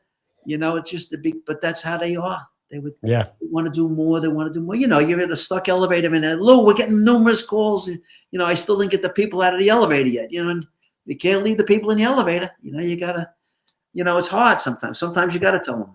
Sometimes that happens. Yeah, it does, Kenny. You know, it's the right thing to do. You know, that's one of the, you know, one of the ultimate compliments. It's got to be that guys would follow you to the gates of hell, because it's true. It's absolutely true. You only come across. When I was in the service, a guy told me, I was a welder in the Navy, and there was a guy that I worked for who was so good at his job, such a good welder. And then another guy came and he goes, you know, you only come across a couple of people in your life, in your careers, that are that good at something, and that you'll do that and you'll follow them and you'll do that. And you're definitely one of those guys that they look at that in their career, your 40-year career, that they say was such a good leader and such a good officer that we would follow him into the gates of hell, is just an amazing compliment, I think, because I couldn't believe the guy wrote that. Yeah. A guy who I highly respect. You know? You turn around and all your guys are behind you and they're going to war with you. That's what a great feeling, right? Yeah. So I got a good one. I'm working. I appreciate you sharing that though. Thank you. I'm working. This is one. I think I have another one, but it's got to come to me. I'm working a day tour, and we're shopping at Fairway Supermarket. Fairway. Out 133rd Street in the Hudson River, right? So I'm sitting in the ring. The guys are in getting a meal, and I hear this loud explosion. I'm looking around. I don't see nothing. And then all of a sudden, straight ahead, I'm facing north. From the sewer treatment plant on the Hudson River, I see a plume of smoke like you can't believe. And I said, ladder 28 to members, come on outside now, forthwith. And then I ladder 28 to Manhattan. I said, listen, I'm by the sewer treatment plant on the Hudson River here. We've had just some sort of an explosion. I don't know what, but we're going to take this in. We're right here. So we go in, had to go in a distance too. And we snake our way, we stop, and man, the smoke is like you can't believe. Yeah. And I'll tell you, Kenny, it was well over 100 degrees that day. Mm-hmm. It was a hot August day, and the humidity was even more. Mm-hmm. So I get off the rig, and the guy is there, and I go, where's the fire? And he's telling me, and I look, and it's nothing but a black hole. It's nothing but a black hole as far as I can see. And I said, is there any other way I can get in to get a little closer, you know? So he took me another way, which he did. And in short order, you know, multiple alarm. I think it went to a fourth or a fifth. It was the first time, from what I'm told, they ever used the rebreather system. So I had to use the rebreather system. Yeah. Since they had it, and so we took a search line and we were starting a search line, and I just turned to the guys, and I was going to go first, and I looked at them, and I said, "Do not, under any circumstances, let go of this rope. Do not," because I knew it was bad. Yeah. Because you couldn't see anything, you know. Yeah. And later on, Squad 4, one come in with Mickey Conboy, Lieutenant Mickey Conboy, and the guys. I was so grateful to listen, Kenny. It's never beneath me to have a little help, you know. And with Mickey coming in, boy, I just felt a lot better, you know, a lot more, you know. And that's what the job's about. We help each other, you know. Some guys fight, with this company, you're not coming. That's BS, you know. We all help each other, you know. Yeah. I worked in some of those companies. We're there to help you, you know. But it was a hairy job. We were in there for a while, and we ended up getting a relief. And my son Dan was working that day in 58 engine, and this went to, again, at least the fourth, Kenny. It may have been a fifth. Yeah, I remember the day. I wasn't working that day, but the guys 59 went. Yeah. And we were outside taking a blow in the fresh air, and all of a sudden, 58's officer gives an urgent that he's got 2 members in distress. Now, I know my son's not the MPO in 58 engine. He's not the officer. And there's only 3 guys there, and 2 of them are, you know, and I was like, oh boy, you know. And it turns out they were overheated. They did send us in to try to help them, but they got them, and they got them prior to us getting them. But that was a little bit hairy for half a second. Yeah, that was a little bit hairy that I may be going to try to help give some aid to my son. The pit in your stomach that you must have felt for half a second. For half a second, it was. Yeah, it's true. Oh man! Wow. I have another story. I tell you, and this was a close one, and it's a good lessons learned. Oh, definitely some lessons learned. Let's hear it. So I was in 42 truck at the time, and the job was doing a rotation. They had ABC companies. A was the busy companies, B was the moderate, and C was the quieter places. So there was a fellow detailed for 90 days to 73 engine from a company in Queens, I'm not sure where. And then he was, so the 90 days and 73 engine, they detailed him to 28 to 42 truck for 30 days. So that was good. He's working with me one night. He's got the can. So we get a fire, second due over in Hunts Point in a warehouse. Had a loading dock. And I had been in this building, I don't know why, Kenny, 6 months earlier, one time for something. And so we go to the fire. We get there. It was a 3rd Battalion. Tommy Martin had it, the chief. And it's where exposure 1 meets exposure 2. It was really going there, and it was pretty involved, I guess, when we got there. But anyway, I go in with my irons man, Richie Bonacorsa. Richie B was the chauffeur in 73 engine. Probably the best engine chauffeur I ever met. He could get water from a stone. That's how good he was. Unbelievable. So knowledgeable, unbelievable. He had the irons, and this fellow Mike has the can. So I had a search rope, and I made the fatal mistake, Kenny. I didn't tie off the search rope outside. And I don't know why, maybe because of familiarity, but only being in that building once.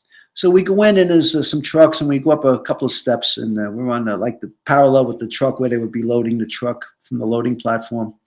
And, you know, it's going pretty good, but it's a ways miss.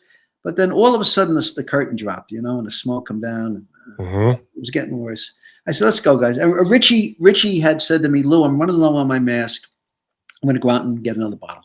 So he got out. He let me know he was okay out there, and I'm with Mike. And I said, Mike, we got to make a move here. Things ain't getting any better. So now I knew where I was, but I could not find my way. And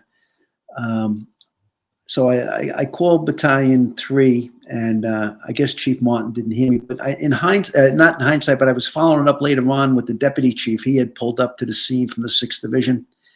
And he said when he pulled up, he heard me calling Division Battalion 3. But I never gave him a mayday or an urgent. I just, tell him I was saying that I was having trouble finding my exit out of the building, and he didn't hear it. So the deputy heard it when he pulled up, and he's looking around like nobody even acknowledged it, in the chaos. So and then he got on the handy talkie and to me, and I said, Chief, I'm having trouble finding my way out of the building. So and all this time, Kenny, I had the damn search rope on my shoulder and not tied off. A bad mistake. But anyway, they end up sending Rescue 3 and 55 truck, the fast truck, in to get us. And they got myself and Mike out very quickly. We weren't beaten up or anything. Yeah. But we get out, and so the lesson learned there, Kenny, I had the search rope, and I didn't tie you off to the hydrant or the no parking 8 to 11 sign out front or the parking meter or whatever it was, Yeah. In hindsight, I definitely should have done that. But the thing about the story is, the next day I'm back next door. I'm back with, and Mike is working with me, and Mike and I were talking about this, and he said to me, Lou, he says, I had a feeling you were going the wrong direction. I was going to go off on my own and try to find a way out for us. And I swear to God, my heart sunk, Kenny, because I said, Mike, if you did that and we both went down, we're going to go down in 2 separate places. And they're going to come in and find one of us and thinking they're going to and pull us out and thinking they're going to medal day. Well, the other guy is still in there. You got to stay together. We got to stay together. And I know we lost a firefighter in Macy's many, many years ago in the early 80s. He got separated from his unit, and he didn't make it out, alive. But it scared me that Mike was thinking of, I'm saying to myself, he really not coming from a busy place, not that much experience, and thinking he knows the way out of a place he's never been in. The odds of that are probably not good, Kenny. Right. But anyway, that was a good lesson there, and I always tie that search rope off to something outside. So two questions or two thoughts on that. One question was, what was your thought process of not tying up outside? Like that little bit of familiarity, which really was nothing, or having only been in there one time. Excuse me. Yeah. That was a bad mistake. You make mistakes sometimes. Yeah. Yeah. Okay. Yeah. And for a guy not to speak up, okay, to say, Lou, maybe we should go this way. I think we should go this way. I think you're going the wrong way. What do you think his thought process was? He didn't want to overstep his bounds, or I don't know. Yeah, I wasn't that familiar with him. I was only in visiting for 3 months, and I was only working with him for a month. I don't know. Some guys are reluctant to, especially guys with not a lot of time on, or you don't know the law. Of course. Yeah. So you can understand it. And there's no, listen, you and I know there's no harm if somebody does make a suggestion. Hey, that might be the suggestion we need, Yeah. Yeah. So here's the thing about this whole thing that one of the things, the important thing is, especially in the truck, Kenny, nobody wants to be the fast truck. You responded to the box, Manhattan allowed a 2.8, be advised you're going to be the fast truck. And, it's like, But here's the thing, Kenny, when they need a fast truck, they need a fast truck right now. They don't need that truck coming from quarters. They don't need that truck coming from 9 blocks away.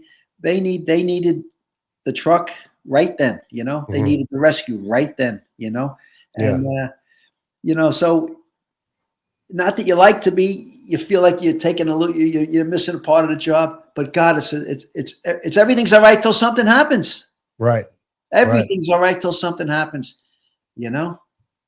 I think, listen, I was in the truck a little bit, you know, I just worked across the floor or got detailed, you know, in the battalion or out wherever. I think everybody's thought process when it comes to fast truck at the time, it's number one, they think they're just going to be standing around, you know, and it's like, nobody's expecting a fireman to go down Right. at a job. You're just not thinking that. Nobody realizes how important, they realize how important it is, but nobody's expecting it to happen. Everybody wants to get a piece of the job and go to work. Right. Nobody's expecting that fireman to go down. But when it does happen, I mean, it's so important. Like you said, like, look at, you know, Mikey D's fire. Like you're not expecting it. But when it happens, everybody's like, oh shit, like you got to get the fuck in there. And now everybody wants to get in there at the same time. Yeah, that's where you need control there too. You need control. Mm-hmm. Somebody's got to raise their voice and take control, you know? Yeah. So, I haven't been at a job where a fireman went down. I wasn't working for Mikey's fire. Right. So the chaos and the hecticness and trying to find guys and roll calls and, you know, I can't even, yeah. You know, I was retired also, you know, when Mike passed, but, you know, that's something that always amazed me. You know how they want the roll call, the BF4 sent to the division and everything so they know who's working. Mm-hmm. The thing that always amazed me is relief time. That hour before the end of the tour, you know, Kenny's going home and Mikey relieved him. And, Kevin got relieved and John relieved him. Mm-hmm. You know, sometimes, no matter how good we try to control things, you can't control it 100%. You know, being aware of who's there. You know. Yeah. You know, sometimes the boss doesn't get notified that Joey relieved Kenny. You know. Mm-hmm. You know, we just take our thing, take our relief. But, Did you have another one? You got well, I just wanted to talk. I was thinking about this, and some of the old history buffs will appreciate this. So when I come on the job, Ken, the primary means of communication via the dispatcher to the firehouse was the voice alarm system. Mm-hmm. And there was no computers, there's no MDT and all that stuff. So they realized that they needed a backup system. And what they had been doing was phasing out the bell system, the transmissions of the bells, because that's how they used to dispatch companies years ago. Yeah. What they did on Mondays from 9 to noon, they reverted back to the bell system so that you would have some familiarity with it. Yeah. And, you know, that was always like, what the hell was that? And they always sent the alarm a couple of times, but you'd be like, what the hell was that box, you know? Yeah. You know, be like, yeah. Not 2 bells and 3 bells, you know? But then you get some of those odd ones, like a preliminary for a third alarm in the borough of Brooklyn. You're like, oh my God, what the hell? That's the bell system is like. Just tell us what it is. Yeah. But, that was funny. They did that for a little while. And then, of course, they come in with the computer. So the voice alarm became the backup, you know, but they had to keep it going, you know? Yeah. So now you're retired. Before we get into what you're doing in retirement, I got one more. I want to ask you about the interview with Good Morning America with the 4 generations. Yeah. So it was for Father's Day weekend, Ken, and I forget the year, but it was about 2 years before my dad passed. I'd have to find out. But ABC News, Good Morning America did an interview. They came to the house. I believe it was David Muir.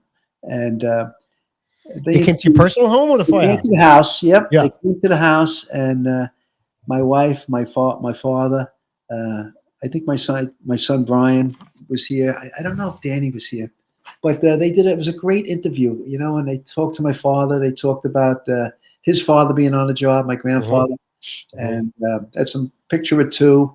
And what a great thing. And my dad was so sharp, you know, he could tell stories. And I was saying before that a year later, you know, he started to slip, and it wouldn't have been he couldn't have done the interview, you know? Yeah. It was so good, you know. It was it's about a 5-minute segment. And sometimes especially around Father's Day, I'll put on the interview just to hear my father's voice again, you know? Nice. He's gone a while now, you know, but I always have that, you know, like you said about this, this will always be here, you know? Yeah. Yeah. It's cool stuff. It's cool. Yeah, stuff. it was good stuff. Hang on a second. You know, That was with my father. we don't know the year, Kenny. We're trying to That's get all the right. year. That's All right. Yeah. No worries. Yeah, both boys were on the fire department because they also came to the Hilton, Kenny. They Okay. Right. They interviewed us on the apparatus floor. They did. Yeah, right. It was a hot day, and they came to the floor, to the firehouse, and interviewed us. Nice. So, but then they also came to the house and interviewed us here at the house. My wife, my dad. Can you go back to that picture a minute? Oh yeah. So that's up in Pearl River. That's the St. Patrick's Day parade. It's always the Sunday after New York City's, and it's a great day. Great day for the parade. Yeah. So this is my dad with his two proud captains. Nice. So is that the most recent one? Is that the most recent one? No, they were firefighters there. Brian was a firefighter there, so it's a while ago. Yeah. That's a great parade. Kenny, I always kid. I got the two captains, and I got the deputy chief in charge of domestic affairs at home. My wife. She's in charge of pictures. She's in charge of computers. She's in charge of everything. Thank God. I'd be lost without her. Oh God. All right, so you're retired now a little while. Yeah. You got into the counseling services unit with the guys. We as firemen, we go through a lot. We keep everything locked up inside. We don't like to talk about things. There's been alcohol, substance abuse problems over the years. And the job, I think, was it after 11 where they started the CSU, 9/11? No, it was before that, Kenny. It was before that. Yeah. Okay. The counseling service unit got started in the 60s, basically. Okay. And it was for guys that were struggling with alcohol. Mm-hmm. And it's morphed and developed over the years so much for different situations. In particular, the Happy Lands fire, where we lost 87 civilians on Southern Boulevard. Mm-hmm. When the guy torched the staircase of the social club. And, they felt that the guys needed to encounter 80s. I had a friend of mine who told me he was crawling in there and he was crawling over stuff. He didn't know what it was. And he was crawling on bodies, Mm-hmm. There were people on the floor. There were people just dead at the bar, sitting there at the bar, But he said, I didn't realize I was crawling on somebody, and that sort of sits in your head. Yeah. So anyway, the backstory is when it was time to retire, after 39 years and 1 month, I loved the job so much, Kenny. I really did. I loved being there. I loved being with the guys and gals. I'm just writing something down because I have one other good story for you. Yeah, absolutely. All right. See how much stuff you remember when you start talking? Oh my God. After the Happy Lands fire, like I said, they felt that the troops needed some guys needed to share, Mm-hmm. But so after I retired, Kenny, I took a year off, but I wanted to stay connected, and especially with my sons on the job, and I wanted to give back a little bit, and I'll tell you why. But I said, I was thinking about maybe volunteering with the counseling unit, and what happened was. In 1990, March of 1990, my wife found a malignant tumor in her breast, and it turned out to be breast cancer. No family history. And Danny was 5, and Brian was 8. Wow. And now I'm in the middle of the C word, and I'm scared. Mm. And they were trying to figure out a course of treatment. Her oncologist conferred with her mentor, and they were coming up with a course of treatment from there. And I made a call to the unit, and they took me offline for about 2 weeks. We were trying to figure out what was going to happen. So they ended up doing a mastectomy, and followed by chemotherapy and no radiation. And then they do it different now, but 9 months later they did reconstructive surgery. Mm-hmm.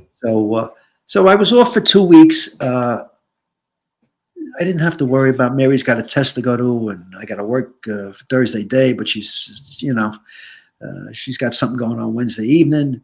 So that was all taken out of the equation. And I was always so appreciative of that. I didn't have to worry about paying people back or getting off or mutuals or whatever, Right. And you always would. Yeah. But that was just taken out of the equation. Not to interrupt you, were you recommended at CSU, or did you do that on your own? No, I'm trying to remember, Kenny, if somebody said, why don't you call him? I can't remember, to be honest. Okay. But I did call. So, and they were so good to me. And then in consultation with my wife, with her okay. And speaking to the lady, I spoke to this lady, Mary, at the unit. I went back to work after about 2 weeks, so I was always appreciative. My son Dan had twin sons, Brendan and Shane, and the boys are going to be 10. And when they were born, Brendan was in the hospital. Shane was going to come home, but they thought Brendan had some sort of heart issue. So he was in the hospital for about another week. And I said to Dan, listen, he was in 58 at the time.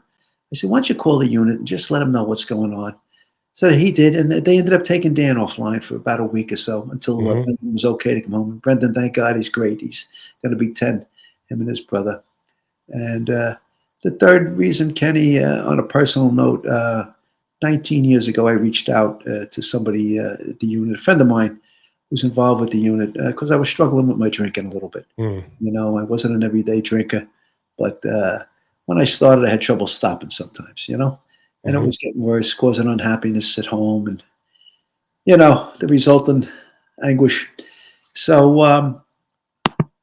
I went down to the unit, and then they steered me in a direction with somebody to speak to, and I got the help that I needed. And again, I was always so appreciative of that, as they were there for me when I needed them. That's 3 occasions with my family, So yeah, he said, I think I'd like to maybe just to stay connected and to let people know that there's help available if you need something, if there's something going on. So I took a year off after retiring, and they were having a 2-day session of people who want to become peers. And I have no formal training. I have no degree or anything in that. But we were just, it's one firefighter, EMT, a paramedic helping another. When you have this across EMS and fire. So the day we were supposed to go, there was 40 of us. And the next day they were going to have 40 more. So they had 80 people across the job volunteer. Wow. And there was so many that they made it one day of training instead of 2, but it was all good. But it was funny. There was a fellow there from Yonkers, and he stood up and he goes, fellas and gals, he goes, you got 40 coming today. You got 40 more coming tomorrow. He goes, I am the Yonkers Fire Department Counseling Service Unit. And Yonkers is the 4th largest city in the state of New York. It's a big city. Yeah. It goes from the Bronx River Parkway to the Hudson, from Woodlawn all the way up. And he goes, this is unbelievable. You got 80 people coming. So it was a great testimony to us, So what happened is, a lot of it was over our heads, but they just teach you what to do. You just go in there and introduce yourself, let them know what's going on. So my friend Mike Fagan and I knew Mikey. He was also light duty with me at the end. He was from 59 Truck. And Mike's experience was he was from 28 and 11 in Alphabet City. And all his guys were killed on 9/11 that he knew. So Mikey wanted to get back a little bit too. He said, as we both say, it's a very hard job to leave, Kenny. We miss the kitchen table. That's what we miss, right? That all the world's difficulties are solved at the kitchen table. Whatever the issue is, it's discussed, and just the laughter and just the camaraderie, and it just makes it so good. So it keeps me connected. And what happens is I've hooked up with Mike, and Mike and I, we visit companies basically in the 6th and 7th Division, but we've gone down to the 3rd Division and done the 12th Battalion, the 11th Battalion. We've been down to the 10th Battalion, so we've hit half the 3rd Division too. And so we walk in, and the thing is, I'm walking in with almost 40 years. Mikey's got 35 years. We were online. We weren't working in an office somewhere. So there's credibility coming in the door. Each day you go there, less and less people know you because that's just the nature of the job, because people retire. But I had a guy say to me one day early on, I can't think of a better guy to do this than you. Again, I'm like, oh my God almighty. Out of nowhere, this guy says, I can't think of a better guy than you to do this. Holy shit, So we go in and we introduce ourselves, and and of course there's always the joke, oh, the counseling unit's here. Like, relax, guys, take it easy, But there's always somebody that knows us, And what's happening a lot now, all the chiefs know us and all the captains know us because, they know us as when we were all firefighters together, Yeah. But so it fills a void for me, Mike too, you know, and we make a David. Mikey lives in Inwood. I get down and pick him up. And where do you want to go today? You know, let's go to 19th Battalion, or let's get down to the 10th Battalion. That's what we do. Oh, you guys go wherever there's no wherever we want. Basically, basically what we do. Yeah. I should be more organized, but I just go and I let them know where we were. But you know what? It's perfect. You know, and you know, where haven't we been in a while, Mike? We haven't been to the 15th Battalion. Let's go to the 15th Battalion. You know, and you know, there's so many guys that I work with now are promoted in our company offices. Yeah, I'm seeing my guys again. You know. Yeah. Yeah. I go up to 38 and 51. Half the guys there are from the Hilton. You know, the offices. You know, it's amazing. Yeah. It's just as good for you as it is for hopefully a guy that reaches out to you. You know, right? Absolutely, Kenny. Absolutely. And the things we pick up from the guys talk and the girls talking to them, we pass along to the next firehouse. You know, we don't give them the name or whatnot, but you know, the things we pick up are just invaluable. You know, it's just it's a great thing we have. I often say, I don't know if IBM or the iron workers would be as would treat their fellow workers so well, you know. And I tell you, I give you a testimony. That's a great point. That's a great point. That's a good point. Yeah, because everybody, the shit union, this and that, the iron workers, the carpenters union. Listen, and I give you the best story I can give, and I always tell the story. Victor Lieber, who retired about 3 years ago. Victor was one of my chauffeurs in 28 truck. He was with me when I got the day I got the young kid out of the Colonial Park houses. Vic's daughter came down with bacterial meningitis about 25 years ago. She was in preschool, and in Rockland County, they took her to Nyack Hospital. They realized right away they couldn't handle it. They transferred her to Columbia Press Children's Hospital by 67 Engine. And she was in the hospital for a long time, months. Numerous surgeries, some amputations, touch and go. Vic's wife gave her a kidney. Wow. Years later, Victor gave her a kidney. And we were there every day from the Hilton, bringing the meals to the nurses and doctors, and you know, visiting Lauren. You know, but Victor got taken offline, and I didn't work with Victor for probably 9 months. 9 months. I mean, they had another son at home. They were 24/7 at the hospital, you know. Young Victor was young, you know, so somebody had to be home. Vic would go. Mary Beth would relieve him. He'd relieve her. She'd relieve him. They'd both be there. It never stopped, you know. Victor didn't owe 400 night tours, 398 day tours. The chief calling, wanting to know when he's going to pay some of them back. Right. Or, you know what we do, Kenny? Kenny would work Monday night. Kevin would work Tuesday night. Joey would work Friday day. Steve would work Saturday day. Teresa would work Tuesday night. And Mary Ellen would work Monday night. That was taken all out of the equation. Yeah. You know? Vic got his paycheck every other Friday. And they just had to do what they had to do to deal with life, that terrible blow they were given. Thank God she survived. She's living a pretty full life. And you know, would IBM have given you off that much time? Would the iron workers have given you off that time? Kenny, that's the real deal. You know, listen, you know how we are. We abuse things, unfortunately. Sometimes it's a rare occurrence, but they do abuse, you know.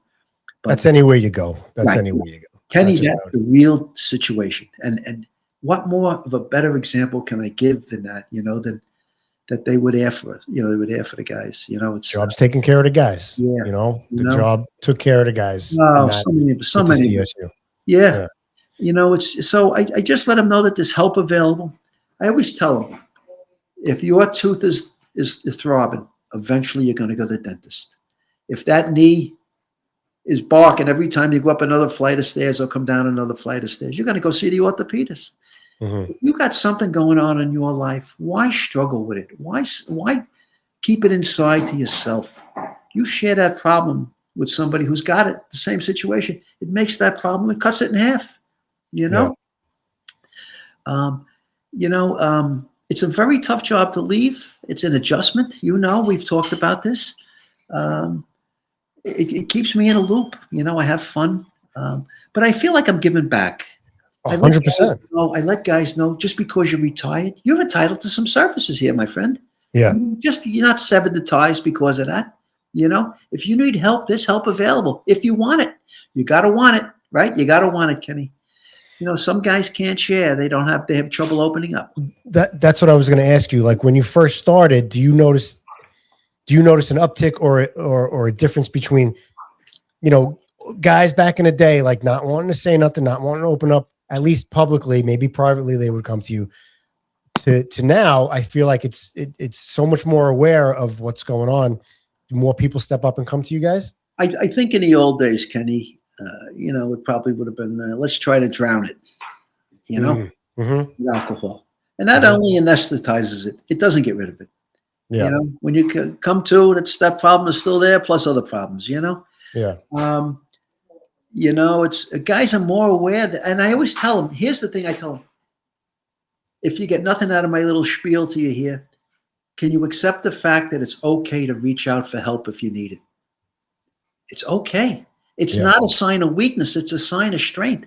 And we get some testimonials from guys in the field and gals, and some guys do it right in front of everybody, and I give them the utmost credit. And some guys will grab us on the side. Hey, Kev, can I talk to you for a second? Or, hey, Mike, can I talk to you? Yeah. It's a great thing. It's a great thing.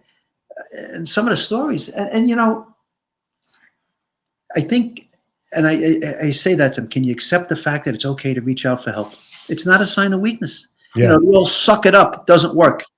Just suck it up doesn't work, Kenny. No, you're right. Not anymore. It doesn't work anymore. Those days of that are over. But there are still guys with an old school mentality that don't want to say anything. Of course, Kenny, you'll never convince 100%. But if I can get one convert each time I go in somewhere, it's amazing.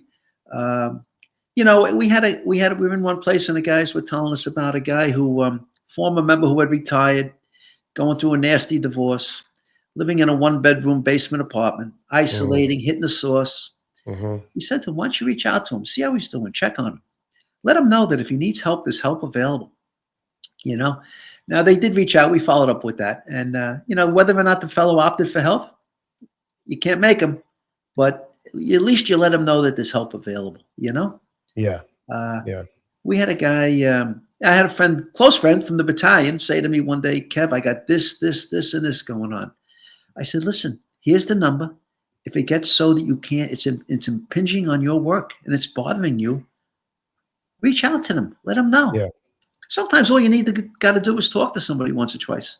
Yeah. When I retired, I ended up going to see somebody out of Fort Totten because I guess I was anxious about ending a career after 39 plus years. That routine is coming to an end that I love so well. It's hard. And I went to see a guy for a couple of sessions and it was the anxiety. It got rid of that anxiety for me, Kenny. So, that just brought up something for me that I don't know if the job has this. When I was in the Navy, right? When there's a transitioning, they have a class where they try and sit you down and transition you into the civilian life.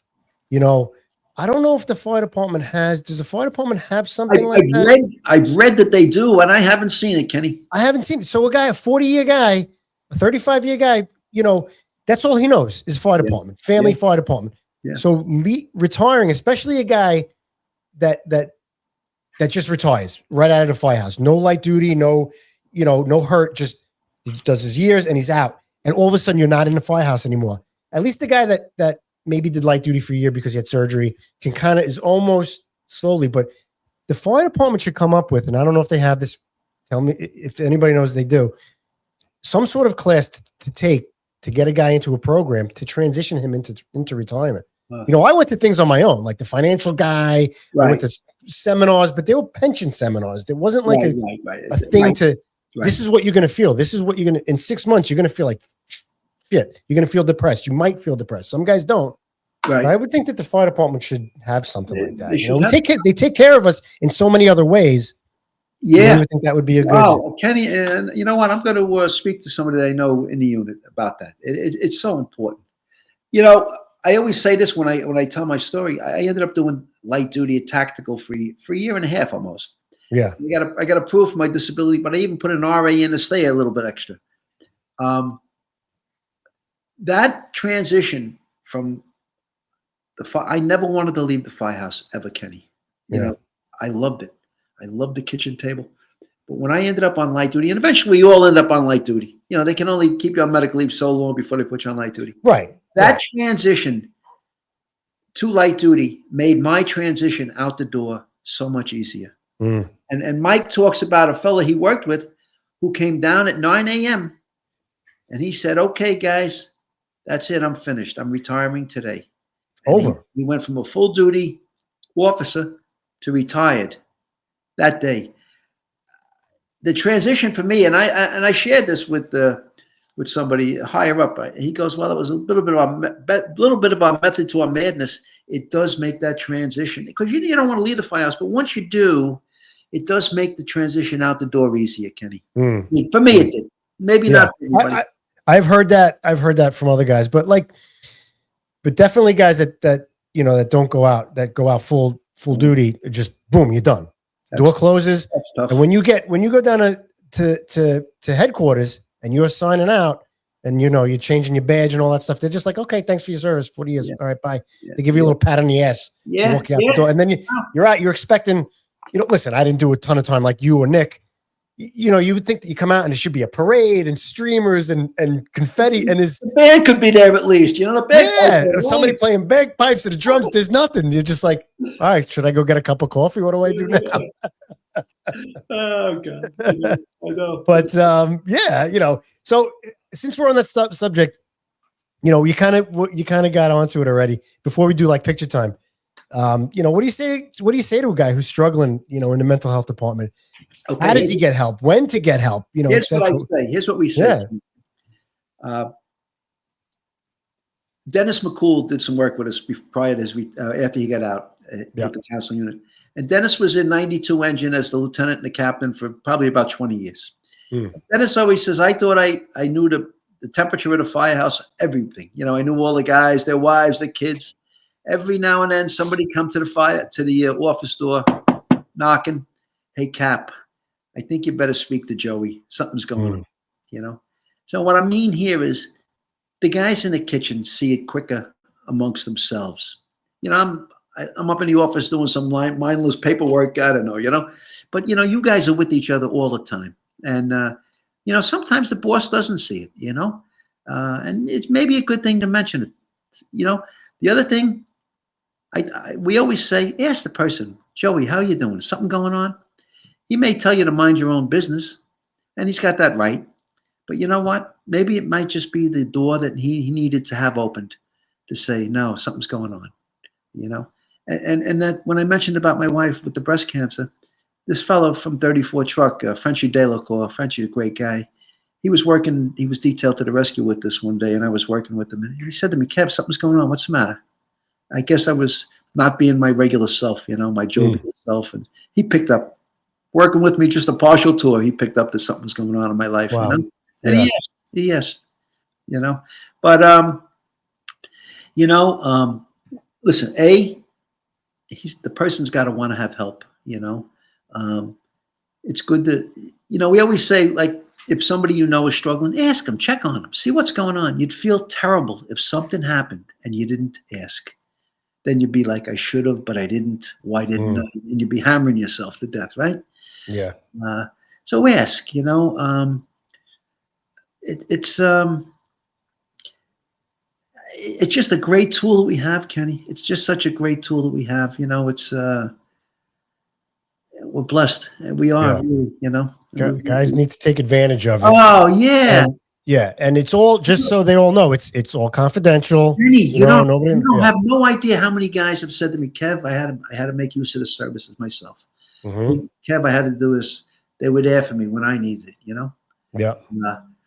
So we had a brother say, it's not all job related either, Kenny. We had a guy tell us he had to do CPR on his father at home. His father didn't make it. Yeah. And he took his bereavement leave and he came back to work and he thought he was okay. I'm fine. And he said the regular nonsense was going on in the kitchen. And he says, I had to get up and walk out. I walked out to the apparatus door. I knew I wasn't right. Something was not right with me. You know, just having 2 or 3 tours off wasn't enough. He needed to speak to somebody. Yeah. Well, it's okay to go speak to somebody. Why not? Why suffer when you can have somebody help you? You know, it's tremendous. We had a guy, Kenny, another guy, say to us. We were in this firehouse one day, and we got there at the change of tours in the morning, and the guys had to run around to change the tours. So he was going home. He started BSing with us. He said, I was a fall down drunk, and nobody called me on it. Nobody called me on it. And he said, I was fortunate enough to get sober. It took me a couple of tries, but I'm sober. He goes, I wish somebody had called me on it. So, you know, it's a fine line. Yeah. You know? Listen, I had a friend of mine who was a captain, had to send a guy to counseling. He said it was the hardest thing he ever had to do, you know, but it saved the guy's life, and the guy thanked him later. Yeah. You know, it's always easier, too, to go to counseling on your own than to be mandatory referral, you know. Go on your own. It's not. That must be really tough for a boss. You know, the guys know the guys, this guy's drinking too much or he's doing whatever, you know, but for a boss to be like, to tell another fireman that you have a problem and to get him out is gotta be a tough thing. Tough call. That's like our last resort. We're not looking to do that. Right. You know, it's always better to go on and seek help yourself.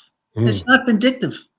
You know, I always, when I talk to the guys and the girls about it, I always say, you know, unfortunately for the police, they're always afraid of having their gun and shield taken away. I say to them, what are they going to do? Take away my Halligan tool and nozzle? Yeah, like, you know, you come back. And then you notice too, the peer counselors are all mostly other firemen or retired firemen. Or, yeah. So you're talking to somebody. They've incorporated active guys too, Kenny. Yeah, and so you're talking to somebody who's been down that hallway, who knows, who's been through the stuff that you've been through. Yeah, you know, can relate to you. So, you know, I think talking to somebody who knows what you've been talking to, not somebody who's written a book or doesn't know the job or whatever. You know what I mean? Like I've always credibility aspect that I talk about. Right. When Mike and I come in, you know, it's amazing. You know. Yeah. Yeah. So, you know, so one of the things with the counseling unit, we talk about it started in the 60s and it morphed, and I mentioned the Happy Lands. And then I realized I had to stop and say, is everybody aware of the Happy Lands fire? Everybody's not aware of the Happy Lands fire. So sometimes So today, you mean today? Like if you went to a fire today? I explained about the Happy Lands fire, which I guess was about 88 or 89. I'm not sure. I was in the rescue at the time. So it was in between beginning of 88 and 90. But I just talked about this. I had to tell somebody about it, you know? Yeah. Let me see. Happy Lands. I think it was Happy Lands fire. 1990. Okay. So Kenny, do the math. 1990 is 36 years ago. Yeah. Right? Everybody's not 36 years old on a job. No. No. Yeah. No. But it's a great thing. So I got this one story I got to tell you because but first, before you get to the story, I just want to say thank you for giving back in retirement, still giving back to the job, still giving back to people. I mean, it's an amazing thing that you do in the Counseling Service Unit. Take advantage, people. Make the phone call. It's all confidential. You get to talk to guys like Kevin here, and they'll help. They'll lead you in the right direction. At the very least. So you know, thank you for that. They're always looking for new guys too. There's a couple of guys, Charlie and a couple of the other guys. They've been doing it since long before 9/11. You know, and they're in their 80s and they're still doing it each day, every day. Ooh, God bless them. You know, still kicking. Yeah. So this is the best. It was Christmas Day, and we lived in the Bronx. My mother and father were having Christmas.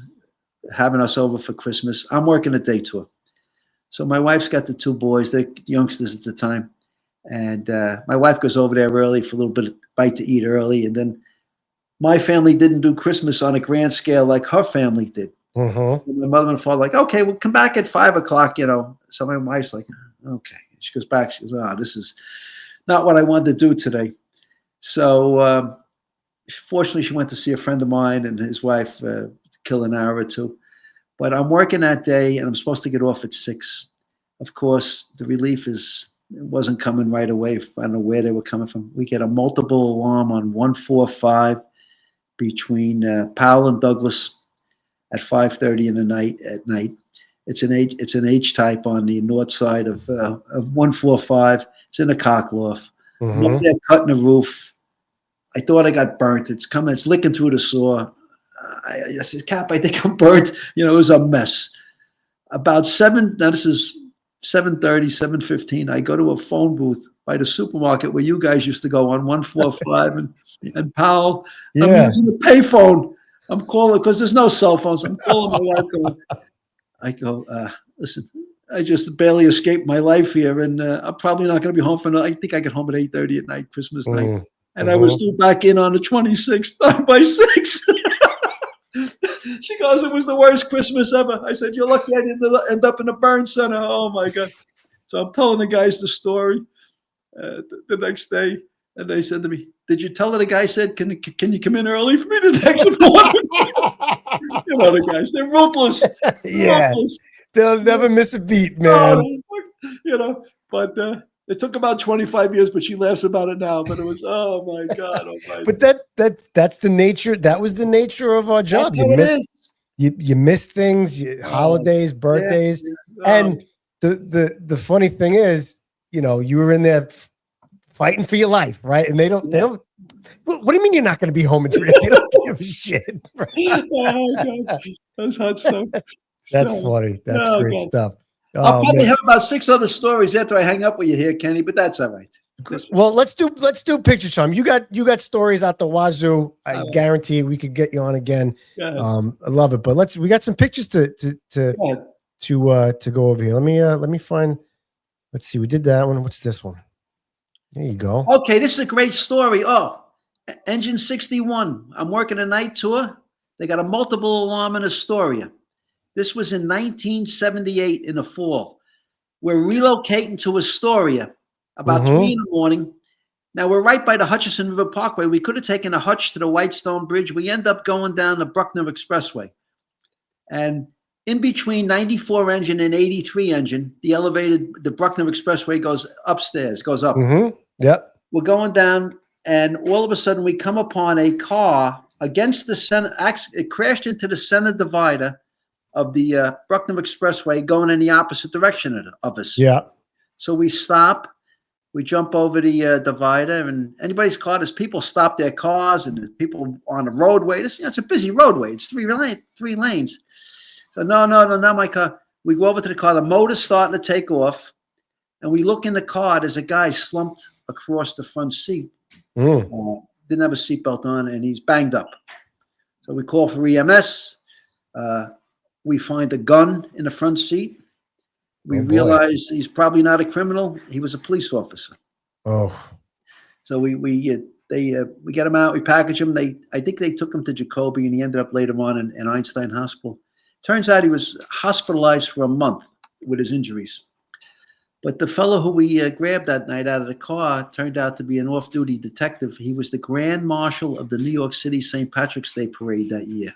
Really? The detective Bonnie Ferguson. And he got banged up pretty good, but we just happened to be going, Kenny. We happened to be going to Astoria, and we took the elevated Bruckner Expressway, and we came home, you know. Now, are those citations from the NYPD? And on the left is Chief of Department John Hart. He was our Chief of Department. And the officer, I think his name was Kenny Jurgensen. He was covering. And that's Tony Venezia, myself, John Donnelly. John retired as the commander of the 10th Battalion, and Frank Land. And that was the guys that were working that night, and we happened to come upon them. Nice. So, yeah. Nice. So I have, before you go to your next picture, I have one more, how we happened upon somebody. When I was in a rescue, we were the collapse unit. So if there was a report of a collapse anywhere in a city, 3 would go with the second piece. We had anywhere in the city. Anywhere in the city at that time. So we get a call for by the 9th Battalion by 54 and 4 on the west side of Manhattan, and it was on a day tour. It was about 11:30. We get called in the morning. We get down there. We do our thing. Wasn't that much, and they were taken up. So of course somebody sees a Nathan's hot dog shop. Hey, Lou, can we stop for a hot dog? So the boss stops. They stop the rig. We go in there, and the boss and the chauffeur are in the rig. We're inside. 3 or 4 of us are inside getting a hot dog. So 3 of us are facing out towards the street, and Hugo Harold is facing towards the counter, and we're talking. And all of a sudden, Hugo's eyes go bug-eyed. They come out of his head. What's the matter? He goes, the guy just collapsed. The guy was online. He collapsed prior to placing his order. Turns out we start working on him. Yeah. EMS came right in because I guess they were pretty close to the collapse from the collapse. And he ended up surviving. He was also, from what I'm told, a retired police officer from Riverdale. Really? He happened to be in the right place at the right time, working on him. You know, was he choking on one of the hot dogs? He hadn't put his order in yet. He didn't put his order in yet, but he just happened to be at the right place at the right time. Ken, you know, that happens. It's good. Happens. Yeah, you're right. Yeah, for sure. Speaking of the rescue, this is right. There you go. And that's the old rig before they had the two color rig. Yep, that was when we were on 181 Street. It was 93 engine, 45 truck. Battalion 1-3, the rescue, and the carpenter. Pat the carpenter parked this rig there. There was always something going on in the firehouse. That thing looks like a freaking 18-wheeler parked into the front of that thing. I know. That firehouse is 3 bays wide, 3 stories high. It's huge. Oh man, that's a big rig right there. Let's see. Yeah. What else you got? There's my better half. Yeah. Deputy Chief in charge of domestic affairs, Mary Ellen. Keeps me in place. That's great. What ceremony was that? I think, I'm not sure what it was. It might have been prior to the medal day. We had a medal day ceremony in the rain, so they had it indoors at Pace College. So I think that's what it was. Nice picture. That's a nice one. There's a retired registered nurse. So you know my nickname is Father Flanagan, right? I do, yes. And that's taken from Father Flanagan in Boys Town. I got that from Kevin Guy. Kevin was in 93 engine, and he later was a lieutenant in 76 engine, and he dubbed me Father Flanagan. So I've had that name, and I've used it for years. But this is the Battalion 1-6 Commander, Frank Donnelly. He bestowed on me the promotion to the rank of Monsignor on Medal Day. And that was in a bar downtown. He's got the hat that a Monsignor would wear, and I got promoted to Monsignor. It was a field promotion that day. Nice. So you know Frank. Frank was oh man, what a man. The best. What a chief. What a chief, man. But what you talk about experience, 73 engine, the squad, 42 truck, lieutenant in 58 truck, captain of 88 engine, and a commander of the 1-6 battalion. His white cap was crispier than everybody's helmet in the battalion. And his son Frank Jr. came to 28 after Frank retired, and it was like a image of his father. Yeah. Young Frank got promoted. Oh, he did. Nice. Yeah, he's a lieutenant. Nice. Now, just to recall, how did you get Father Flanagan? How did you become Father Flanagan? Kevin was from 93 engine. When I worked in the rescue, we were all in the same quarters. So he called me Father Flanagan. Father Flanagan's Boys Town. That was an old movie from years ago with Spencer. Right. But was there a specific incident that No specific incident. None that I want to say on this show. So it was all good. It was all good. Look at you. That's an action shot. Yeah, that was a little. There's my I Love New York emblem on my 28 helmet. So it was all good. Yeah. Nice. After the fire, I guess. That's my son, Dan. We had a job around the corner from the Hilton in the projects, and 58 engine, 26 truck came up. They were there, and Dan was at the job that I was. So hold on a second. Hold on.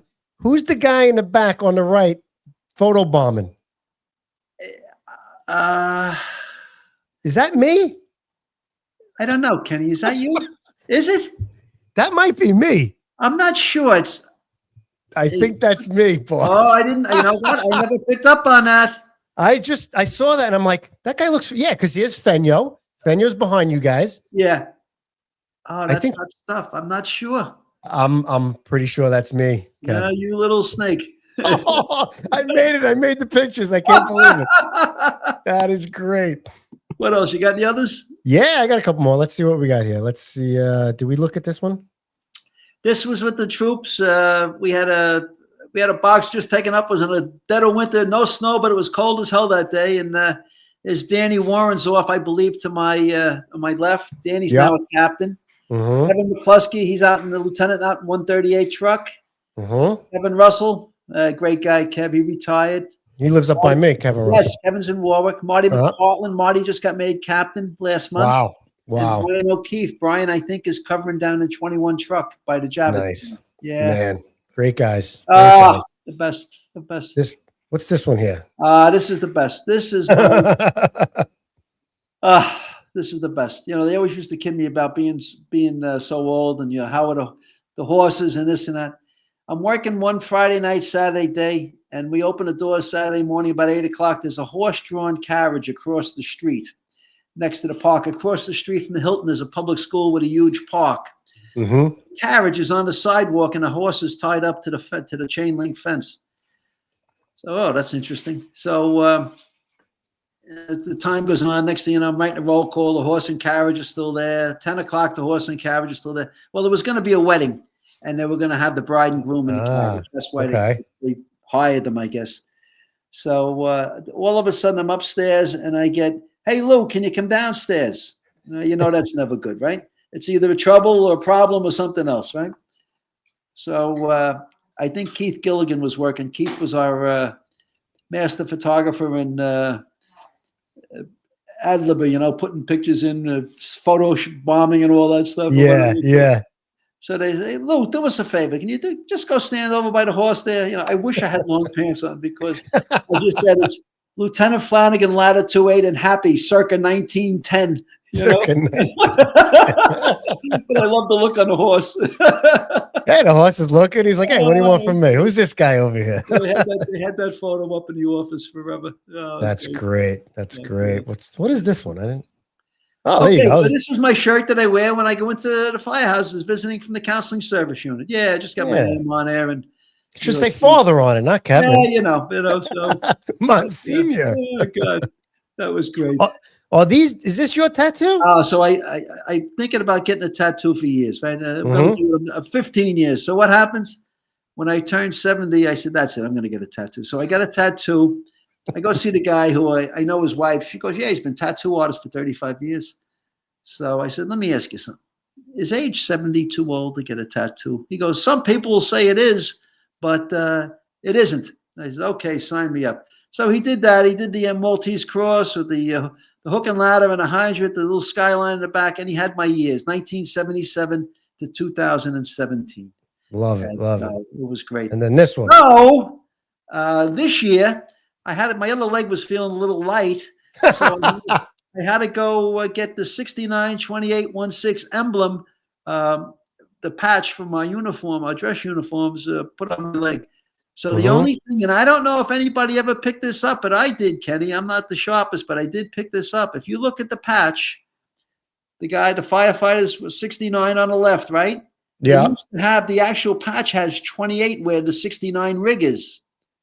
And the 28 rig is on the patches where 69 is. So I had to correct that. I never noticed that all these years. Yeah. The firefighter with the rig on the same side on both companies. And that's the welcome to the Harlem Hilton. Nice. Nice. We'll do two more here. Nuts, but what the hell? You know. Yeah, so, why not? Hell, what the hell? I don't think I'm getting any more, but Big Mac says, Jimmy McCluskey, Big Mac says, you get one, you get 100, so. You want to get one tattoo, you're going to get a whole bunch of tattoos. And there's my helmet. So, we had a certain amount of time, and all of a sudden they tell me your helmet's too old, you got to take it out of service, blah, blah, blah, blah. All right, so I instead of fighting it, I got my new helmet, I got a new front piece.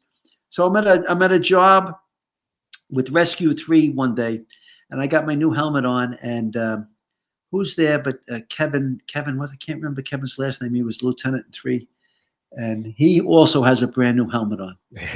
I looked at him. He's crystal clean. My helmet's crystal clean. I go, "Kev, clean is the new salty," He's just laughing at me. But yeah, look at us, right? Look at us. We both had 5 or more years in active places, but a fireman's helmet was his resume. Oh yeah, and then to have to get a new one was like, I know. All because I had enough time that I didn't have to buy the helmet. That was great. I know. Yeah. Time you got to buy it, right? All right, we'll do one more before we get going. All right, this one. Go ahead. And this was just presented to me by the members of the Hilton 69-28-16. my front piece, my firefighter badge, my officer's badge, and a couple of fire department emblems, and then the Harlem Hilton patch. So Nice. it topped my career off, Kenny. Outstanding. Outstanding. That's Yeah. great, man. It's great stuff, man. Man, Kev, you made what? this so easy for me. Oh, stop. This is I was a nervous wreck. It was crazy, but it was just. Kenny, I don't think we ever talked this much together in the years we worked together. I don't think so. I mean, I might have drove you a couple times. I sat at the table with you guys. We worked with each other. I mean, we caught a little bit. I think we backed you guys up a couple times, or vice versa. But obviously, I was in a picture of yours that you didn't even know. That's hysterical. That's hysterical. That is good. But I can't thank you enough for coming on. Thanks, buddy. I really do. I mean, listen. You got any final words for anybody out there? What do you think before we sign off? What do I tell the guys? One, listen. If you need help, reach out for it. It's okay. It's okay to reach out for help. Why suffer? Why suffer? There's sometimes we have some horrible outcomes. Suicides occasionally and everything, and we don't have to have that, Kenny. I found too, opening up to guys will open up back to you. I had a friend tell me he was in bad shape, and when he retired, he was a battalion chief. He retired, and it was really, really a struggle for him. When he got help, that's what he needed. Because he was in a bad way. Wow. And I said, there's help available for us, right? So I tell the young guys who are going to get promoted. I always tell them, don't have the knot in your stomach. You can't have the knot in your stomach. Chief Casano used to say that. He goes, if you got a knot in your stomach, something's bothering you. Get it. You either let them do something they shouldn't be doing, or something's going on that shouldn't be going on. But I always tell them it's easier to keep them out of trouble than to get them out of trouble, right? You got to tell them no sometimes. Most times when they come knocking at the door to the office, they know the answer. They just want to hear you say yes. And you can't. We want to be a nice guy. We want to be loved, but you can't always tell them yes, because it isn't good. You got to tell them no sometimes, and they know. Yeah. They know. Kenny, you tell them no, and then you tell them yes later. They love you, but if you tell them yes initially, and then you got to tell them no, oh my God Almighty, right? 100%. Yeah. 100%. Yeah. And the other thing I always encourage, Kenny, and I know it isn't for everybody, but I always encourage the guys to study. I always tell them, guys, we need good company officers, lieutenants and captains. Yeah. I said, you got good company officers working with you. You can be the same way. You've all seen guys come and go. You're like, oh, this guy's an officer now. Oh my God Almighty, he couldn't get out of his own way. Yeah. And sometimes they go up even higher than company officer. But it's I had a guy. The other thing too, when you come in, for the new guy especially, Kenny, you develop a closeness and you get a pack of your guys and girls, and then what happens? All of a sudden, John got hurt, and he's got hurt. And he's going to have to retire. This guy got promoted to fire marshal, and 3 or 4 of them are going to go to promotion to lieutenant. And this guy wants to go to the rescue, and somebody wants to go to the squad, and somebody's going to go out to the boundary company near the city line because of the easier commute. And all of a sudden, that pack of 10 is 4, 3, and 3 or 2 years. You're not working together because you're probably both driving by now. Yeah. I had a senior man come into me one day, and he said to me, "Do you mind if I sit with you a little while?" I said, "Yeah, what's up?" Great guy. I mean, he was the epitome of 28 truck. And he just said to me, he says, "I don't have anything in common with him anymore." He was 15 to 25 years older than some of them. And they couldn't relate, Kenny, And so I always say, try to, and listen, you can't, everybody doesn't want to study either, but you can stay ahead of the curve, it just, I could always retreat to the office, and I got along great with, I adapted great to all ages, but I could always retreat to the office if I wanted to, for a little while. Yeah. Yeah. So I hate to see guys get sort of passed by, I've seen that with a few guys, and it's that's why I encourage them to study. But all right. Wear your gear, wear your mask, you never catch up if you don't have the gloves on. You're never gonna have them on when it's time to go into the apartment. You're gonna throw an extra pair of gloves in your bed, in your coat, and have an extra flashlight, right? It's because you don't want to get in trouble. You know, I always say you never catch up. You never catch up. And the other one I always say, Kenny, wear your seatbelt. And I've had guys say to me, I'm going to hold on to the steering wheel, Rig, and Lou, and I'll say, well, good luck to you there, brother, because the windshield's the next thing that's going to stop you, you know? The windshield is right there, man. Exactly. I go, you wear the seatbelt in the car, right? Don't you wear it in the rig? Why wouldn't you? You're not getting out any quicker. You're not being slowed up. It's one click and I'm out, you know? Mm-hmm. Yeah. Yeah.